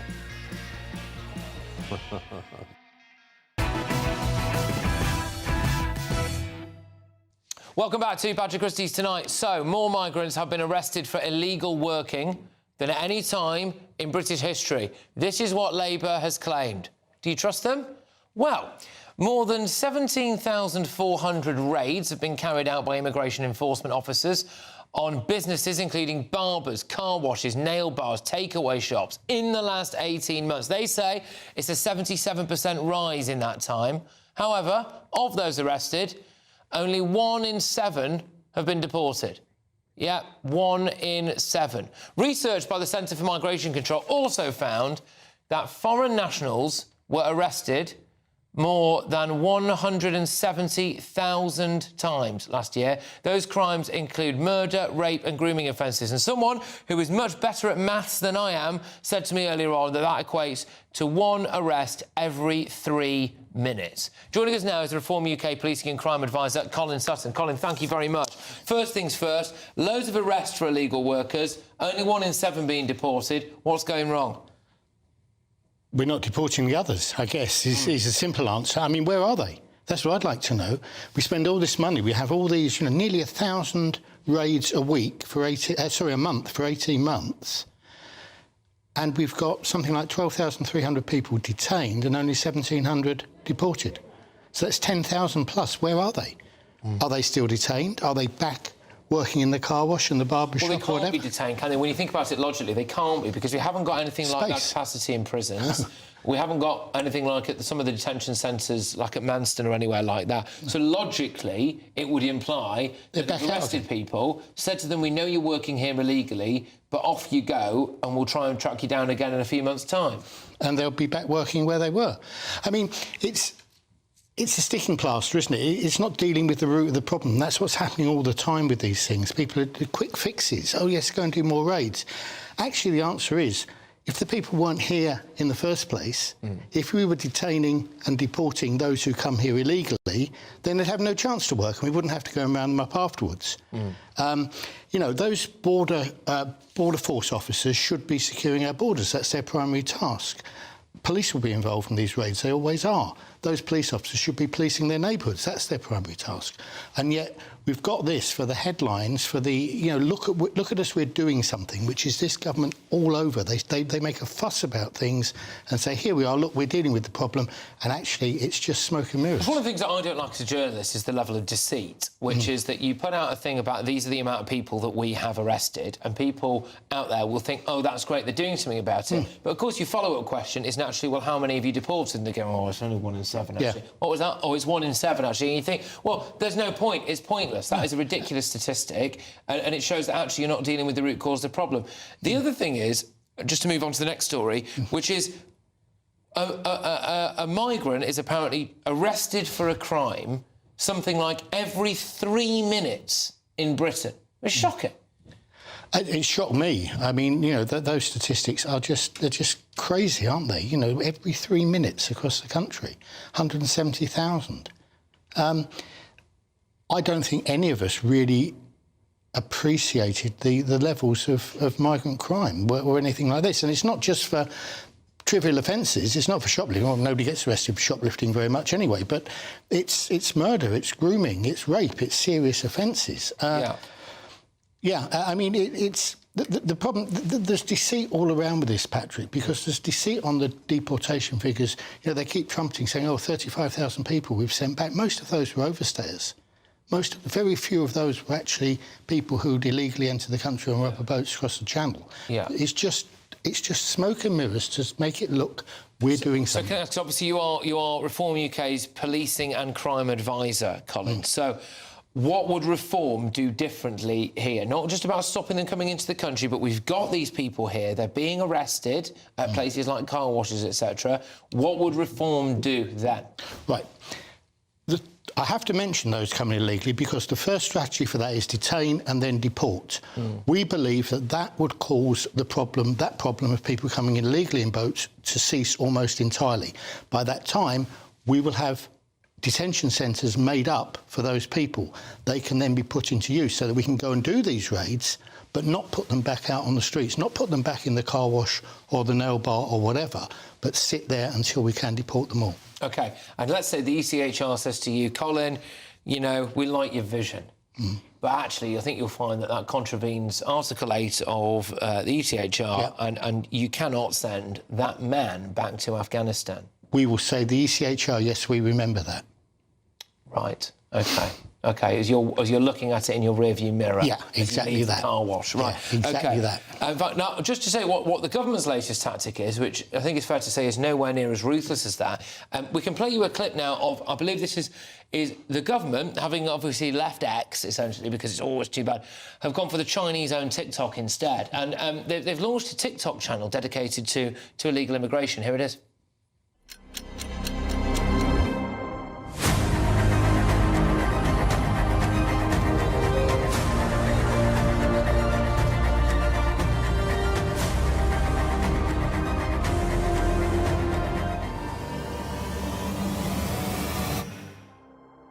They're trying to use that to put out information on TikTok because human traffickers and illegal migrants use TikTok. One key flaw, Colin, it's not in Arabic. That's a very fair point. I mean, I can understand Keir Starmer not wanting to use X anymore because he can't be community noted on TikTok, can he? No. But do you think something like that could work, though? Is there a chance, though, Colin, that people look at that on TikTok and they think, oh, actually, gosh, if the government's telling me that 77% of us have been deported or something along those lines? I think the traditional parties are very slow in seeing that TikTok is a means of good communication. Certainly Reform have been way ahead of the curve of that. But yeah, you've got to target it at the right people, and if you're not putting it in Arabic, then who knows? All right, well, look, Colin, thank you very, very much for coming again. It's a massive pleasure to have you on the show, obviously, and always enjoy talking to you about these issues. I mean, a couple of absolutely astonishing statistics there. I mean, that one there that came through to us about supposedly a foreign national is arrested every 3 minutes. Think about the amount of police hours and the man hours that goes into that as well if we just didn't have the levels of immigration that we've had. But we went to the Home Secretary, Shabana Mahmood. She said there is no place for illegal working in our communities. That is why we have surged enforcement activity to the highest level in British history. So illegal migrants in the black economy have nowhere to hide. I will stop at nothing to restore order and control our borders. Just remind you again that those deportations for people who've caught working illegally is just 1 in 7. Coming up, all of tomorrow's newspaper front pages, that big breaking news of the day, really. It's another U-turn from the Prime Minister, this time over digital ID. It's no longer going to be mandatory, but it's so big that our political editor, Christopher Hope, has risen. He's got himself out of bed. He's agreed to come on the show tonight and tell you about how catastrophic for Labour this really is. That's next.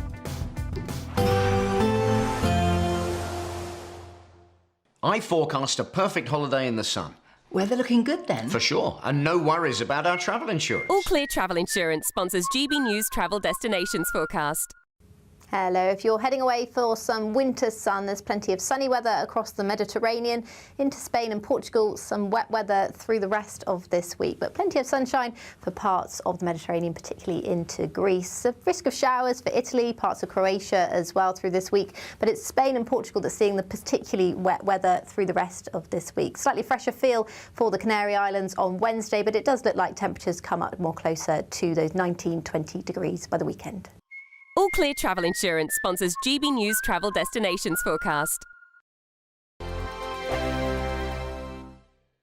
Hello, very good evening to you. I'm here with your GB News weather forecast, coming to you from the Met Office. As today's rain clears away, we're going to have a chilly night because of largely clear skies.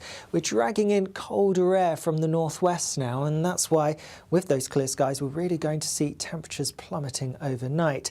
Most places will be dry, just a bit of cloud, a little bit of rain clinging on, lingering in parts of the far southeast, and a fair few showers, which could be a wintry mix, some sleet, some snow mixed in across parts of Scotland. As I mentioned, it's turning chilly though, temperatures widely dropping to around, if not a little bit below freezing, so plenty of frost around. There could be some pockets of mist and fog, freezing fog across some parts of the south, and do watch out for some icy stretches as well. With these showers coming in, falling on frozen surfaces, well, it is going to lead to some pretty slippery surfaces. As we go through tomorrow morning then, a bright start to the day for many, just the cloudy, showery picture across western Scotland and a bit of cloud building across western Northern Ireland. Otherwise, plenty of sunshine. Just worth noting, any fog or freezing fog that does develop across those southern areas could take a little while to clear. Then as we go through the day, the sunshine is going to get a bit weaker. The clouds going to build for many places, particularly across the far south, where we'll have cloud thickening and some outbreaks of rain pushing in, but also across western parts of Scotland and also Northern Ireland as a band pushes in as well. Temperatures will be markedly lower than today, most places only getting maxima in the mid-single figures Celsius. Then, as we go into Thursday, potential for some very wet and windy weather to sweep up from the south, particularly affecting England, but perhaps Wales as well. Some uncertainty about the position and intensity of this. Further north, staying with a mixture of bright sunny spells, but also some wintry showers. A mixed picture then as we go through the end of the week and into the weekend, staying a bit colder towards the north. Bye-bye. You want to know what's really going on in the corridors of power? Labour don't know what to do with you half the time, and that makes you quite lethal in the chamber. Get behind the headlines with Chopper's Political Podcast. Join me, Christopher Hope, as I sit down with the great and the good of British politics. We'll see where this ruling takes us. These are the stories shaping our nation. Chopper's Political Podcast, available now on all platforms. Listen in and stay ahead. Decisions made in Washington aren't just shaping America, they're shaping Britain too. From migration to global security, from crime to health. Whatever happens in the White House today will be felt in your town or city tomorrow.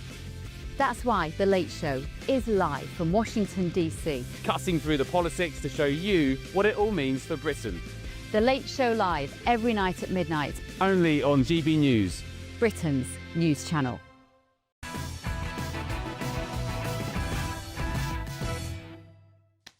OK, welcome back. Here's your first look at tomorrow's newspaper front pages, and then we'll get to Christopher Hope on that breaking news. The Metro, Russian captain did nothing to avoid the US tanker.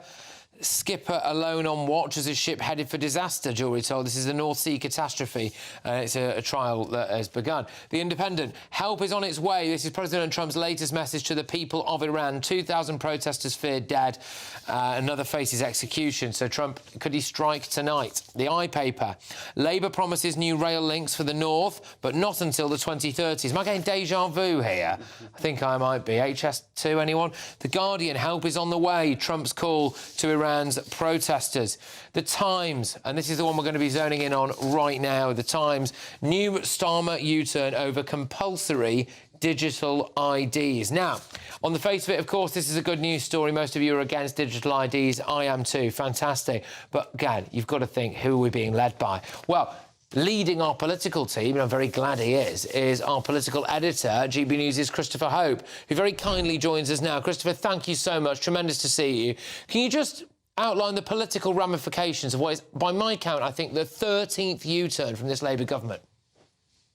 Hi, Patrick. It's great to see you. Yeah, this is significant. Now, we remember back in September this year, Keir Starmer set out plans for compulsory digital ID cards by 2029. That was to stop people coming here legally by small boat and disappearing into the black economy. That was around midday on that Friday, but in September. By tea time, Darren Jones, who's now the Chief Secretary for the Prime Minister, he had said, well, it's not really that. It's also accessing digital services through your state pension information, your NHS information, your driving license information, your passport information, all in one place. So it's more like a digital wallet. So there was confusion from the beginning about what was the point. But there's big concern amongst you and our GB News viewers and listeners about why are we doing this? What's the point? And the overreach of the state is Big Brother watching us. Well, what's changing is this. From 2029, you can get a job, but you must present some form of ID of who you are. And that can be a passport, like it can be at the moment, which has a chip in it or some other way of doing it. They want to make right-to-work checks mandatory by 2029. That's digital ones. They're committed to that. They'll say, they're saying overnight to us. They're saying that digital ID will make everyday life easier for people, ensuring that public services are more personal, joined up and effective, while also encouraging inclusion and ensuring that's looked after. Because the problem would have been that pensioners, there's maybe 2 or 3 million people who aren't on the internet, Patrick, and they would have to try and prove who they are literally with a card, papers, please, for example, which is deeply offensive, particularly to the wartime generation who fought the Nazis. Aren't many of those people left, sadly, but people who remember the war would wonder why Labour's bringing in documents to show who you are to get a job. Well, that won't happen now. What they say to us, they no longer want to have this almost nonsense about conspiracy theories hanging over them. It's a 13th U-turn or watering down of government policies. We think the family farm tax last month. We think of other climb downs. The benefits changes didn't happen. What's happening here is the government recognises that maybe governing is harder than they thought. They are stripping the barnacles off the boat. They're removing anything which gets in the way of attacking the big concern for this government this year, and that is the cost of living crisis. That's what they care about. Okay. They don't want to have a row with civil liberties groups or yourself, Patrick, on the show, worrying about Big Brother anymore. That's gone. Yeah, I mean, one of the questions I have, we probably don't know this yet, is I think this was due to cost about £2 billion as it was planned. Yeah. You know, is it still going to cost something like that just to roll a bit of it out? The other aspect to it is this morning, Christopher, Wes Streeting came out, didn't he, and said, we need to stop doing U-turns. I've had enough of U-turns. There was an immediate U-turn. And I've got a tweet here from Keir Starmer. Boris Johnson and his government has lurched from crisis to crisis and U-turn to U-turn. To correct one error, even two might make sense. But they've notched up 12 U-turns and rising. The only conclusion is serial incompetence. So Sir Keir Starmer, by his own metric here, would have to consider himself incompetent, would he not?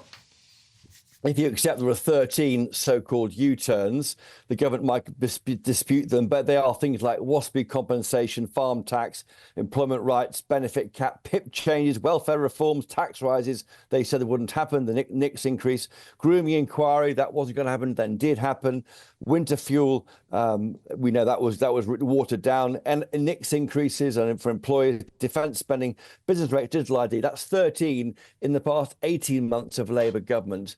If you're being charitable, you would say they're finding governing harder than it being in opposition. It does look like it's a government trying to find its way. They think they've got it, though. They want to go after the cost of living crisis, and everything else is being cleared away. So this may not be the last U-turn, Patrick. Very, very lastly, Christopher, and thank you for your time this evening. But in terms of the amount of political capital that Keir Starmer is using here by continually announcing things, making MPs go on the doorstep, take some flack for it, and then U-turning on it afterwards, how damaging is that for the Prime Minister behind the scenes in Westminster? What are you hearing? It's deeply damaging. The key number you need to think about is May the 1st. That's the date of the local elections in England. Thousands of seats. We'll know more by Thursday how many are going ahead, because the deadline is midnight tomorrow night to postpone these local elections in England. If you want to, maybe 2-3 dozen councils might do that, a third of which could be Labour councils. The other issue, of course, on that date is those assembly elections in Wales and Scotland. That date matters because that, if it goes wrongly for the government, it could trigger 81, the other key number, 81 Labour MPs supporting a rival for him for leadership, and that could be a problem. So we are looking, it could get existential. You've got a leader here who is feeling his way around politics. I was struck, just finally, Patrick, last Monday with the Prime Minister in Reading. He gave a big speech about the cost of living crisis, the big relaunch speech of the year. And at the very end, he simply said this, and now it's time for a cup of tea or coffee and a biscuit. And I thought, well, that says it all, frankly. If you can't decide if you want a cup of tea or coffee after a speech, we're all at sea. Christopher, thank you very much. Always a real pleasure talking to you, and well done with everything, mate. I'll see you soon. It's Christopher Hope there, is GB News' political editor. Right, we'll keep it relatively snappy here. Might return to it after the break. But, I mean, we were told, weren't we, we needed these mandatory digital IDs to control illegal immigration. So now we don't. Yeah, well, I think that rationale is now kind of been, well and truly junked. You mentioned the term political capital, Patrick. It is unbelievable. The political capital credit card is maxed out. Like, I cannot fathom the incompetence where this happens over and over again, whereby they put something out there, everyone hates it, they burn a lot of political capital being able to try and sell it, they lose their spine, they ditch it, and you've got to wonder why. And the only things I can come up with are, A, you have a leader who has zero conviction, there was no real strategic planning that was done, obviously, when they were out of power, and they don't have a clear direction for where the country should go, which is why you just keep getting these U-turns. Connie, you happy with the U-turn? Absolutely. I mean, it reminds me of the scene in the thick of it where they're in the back of the taxi on the way to the press, they're trying to come up with a policy, and Ollie suggests that they force everyone to carry a plastic bag around with them, like this digital ID thing. I mean, it's just the principle of it, of how people are so fed up with the authoritarian nature of this government, the idea that there'd be even more data stored about you, in the state. And now the next U-turn will have to be juries. There is absolutely no way that this government will be able to get rid of jury trials. They're already rolling the pitch. The jury climbed down, actually. I was reading today. Oh, right, go on. 14. So I was reading that that Lammy still thinks he can get it through, but the real story here, and that's the jury story, and for this one, is that you have a Labour backbench, which is enormous, by the way, but you have so many people who think they have power, and they do have power. They can see that they can kind of get rid of policies they don't like. So actually, Starmer's not in charge because his own MPs don't feel obliged to follow a Labour platform. And part of that is because these policies weren't actually in the manifesto. The manifesto didn't say anything about jury trials, didn't say anything about this digital ID thing, and consequently, they don't feel bound to respect it. And you might say that's actually quite reasonable. But again, I agree with you, Will, that Starmer doesn't have a kind of personal authority anymore. Yeah. And so that means that he's kind of he's going with the wind rather than actually making the weather. Yeah, I mean, it's also, again, with a lot of what Keir Starmer is, there's always a tweet. And, I mean, that is comical. The idea that he's called out Boris Johnson for 12 apparent U-turns in the past, said it's incompetence. He's done even more in a shorter period of time. I mean, it's monstrous, isn't it? Anyway, right, coming up, all of the rest of tomorrow's newspapers, and it's all eyes on Iran tonight. Protesters are back out on the streets, but President Trump has said help is on the way. Will a strike come tonight? If it does, we'll bring it to you straight away. Do you trust what you're being told? Good, because neither do I. those are just facts. I'm Alex Armstrong, and on my show, we'll expose the spin. Well, I want to answer that because you didn't let me last time, because you always speak over me. The broken promises. To deny that is denying the truth. And the hypocrisy. Needs to stop. You think we can allow? Politics, policy, Parliament. Nothing is off limits. No sugarcoating, no fear of offence, just the truth laid bare. Tune in every Saturday and Sunday at 9 p.m. for Alex Armstrong Tonight, only on GB News, Britain's news channel. This is GB News, Britain's news channel. Well, here at Holbrook Animal Rescue, they're being forced to relocate, and if they can't find a suitable alternative, they'll even be at risk of closing. And I've seen the amazing work that they've done here. Just earlier we met a dog called Essie, who has just found her almost possible forever home literally in the time that we were here. She only came here a couple of days ago, so it's really great work that they do for all animals. Like this one here, this is Torn, he's just a puppy, and I'm also joined by Laura Santini, who runs the shelter. Tell us a bit about Torn here. So this is just a little fellow that came in, no fault of his own. The people just couldn't cope with him. So he's lively, and he's a half shepherd, half Labrador. What kind of impact would the possible relocation or even closure have on dogs like this one and all the other animals you have here? Well, simply that we wouldn't be able to take them. So if the next one comes up like this and we've got nowhere to go, then we just can't take them, obviously. So what happens to them at that point, I don't know, because we don't just take beautiful pups like this. We take the old and the sick and the dogs that other people don't necessarily want to take. So I can't imagine what would happen to some of them. So I don't know. It's sad. It's just a sad situation. And you've had quite a lot of support from the community here in trying to relocate. What's been there for you in terms of support? They're absolutely incredible. They've sent 1,000 letters into the council to try and support us and help us and let everyone see the light that, you know, you do actually need animal sanctuaries around. You can't shut them all down. We're always getting phone calls saying how much people like what we do and hope we get our plan in appeal when it goes through and things like that. GB News, the People's Channel. In the GB Newsroom, we bring you the news as it happens. With our team of dedicated journalists across the UK. We're ready to keep you up to date with what's happening every half an hour, every single day. Bulletins here on GB News, the People's Channel, Britain's news channel.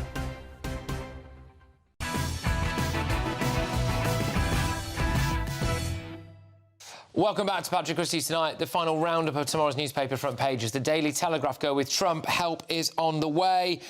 Regimes, killers and abusers will pay a big price. He's, of course, talking about Iran. They also carry that story that the White House is deeply concerned about the secret Chinese embassy plans here in London.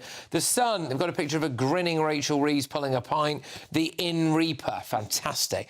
Guinness up by 4p a pint. Some tipples to be weaker. Rachel Reeves knew that 5,000 pubs would be hit. There you go, the budget tax grab fallout. For pubs, the Daily Express, elderly living in poverty could exceed 2 million. The total number of older people living in poverty risks climbing over that £2 million mark. Shocking stuff. The Mirror, the rail deal. Labour reveals £45 billion plan for new lines and infrastructure. It's a northern powerhouse rail. Finally deliver real change for millions in the north of England, they say. Of course, it won't be. Interestingly, it says nowhere in the top 4 paragraphs of the Daily Mirror's story here that apparently it won't happen until, I think, 2035. So there you go. That's that. Right, let's quickly touch on Iran, because that's the news tonight. Trump might strike. Should Trump strike Iran, do you think? Yeah, now is the time. Absolutely. It feels like this regime, this is a pivotal moment, and particularly when you see the photo of this young man who may be executed in the morning. If, you know, in a better world, it would be Ayatollah Khomeini who would be with his head in the noose. So now is the time. Yeah, what do you think, Connie? Absolutely. I think, if anything, you should have done it sooner. I mean, that we think it could be up to 12,000 people who've been massacred just for protesting for democracy, and he's been saying for a long time that he would help, and I think he really needs to get on with it. And, you know, for once, I think he needs to get on and actually intervene. I'm sure you, like all of us, which we're not playing out for obvious reasons, but I've seen some of that horrific footage of the body count, basically, and the kind of stuff that's happened to those people there. Do you think Trump would... I know that you don't like Trump, fair enough. Do you think in this instance he would be right to get involved? As ever, Patrick, it would really depend on what that means. Of course, I support any diplomatic pressure against the Iranian government. What I certainly would not support is an illegal and unconstitutional war on Iran. That is not going to benefit anybody. Do you think that's And, the Iranian people? See, no, it's not true. Did the Iraq war benefit the Iraqi people? No. It led to civil war, a complete breakdown in Iraqi society, and the birth of ISIS. That is not... So blowing things up in Tehran is not going to grant anyone freedom. OK. Well, we have got another hour here, as you well know, because we do the paper show after this, the late edition. So we're going to look to see whether or not President Trump has strikes Iran in that time. But I did want to bring you this story, something a bit different. A manhunt is underway in eastern India for a single-tusked wild elephant, which I think we do have a picture of. And the reason why is that elephant there. It's killed at least 22 people in a terrifying days-long rampage, forcing entire Indian villages into lockdown. The attacks have mostly happened at night in forest communities where farmers are trying to protect their crops, and they were trampled as the elephant tore through settlements. Panic is spreading fast in a region already plagued by communist insurgency. That wasn't enough.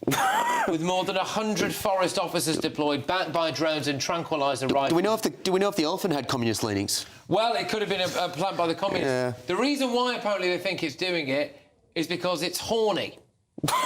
Not communist. It's mating season. This elephant apparently appears to be unable to find a mate, and it's just going absolutely insane. Sympathise, Will. Yeah, the kind of the incel elephant. I can. Will prefers not to talk about his infamous trip to that Indian village. Right, OK, when we come back, thank you to my wonderful panel. When we come back, we've got all of tomorrow's newspapers in much more detail, and there is a heck of a lot to go at.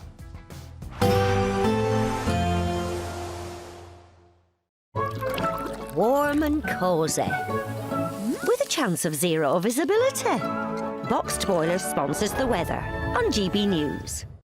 Hello, very good evening to you. I'm here with your GB News weather forecast, coming to you from the Met Office. As today's rain clears away, we're going to have a chilly night because of largely clear skies. We're dragging in colder air from the northwest now, and that's why, with those clear skies, we're really going to see temperatures plummeting overnight.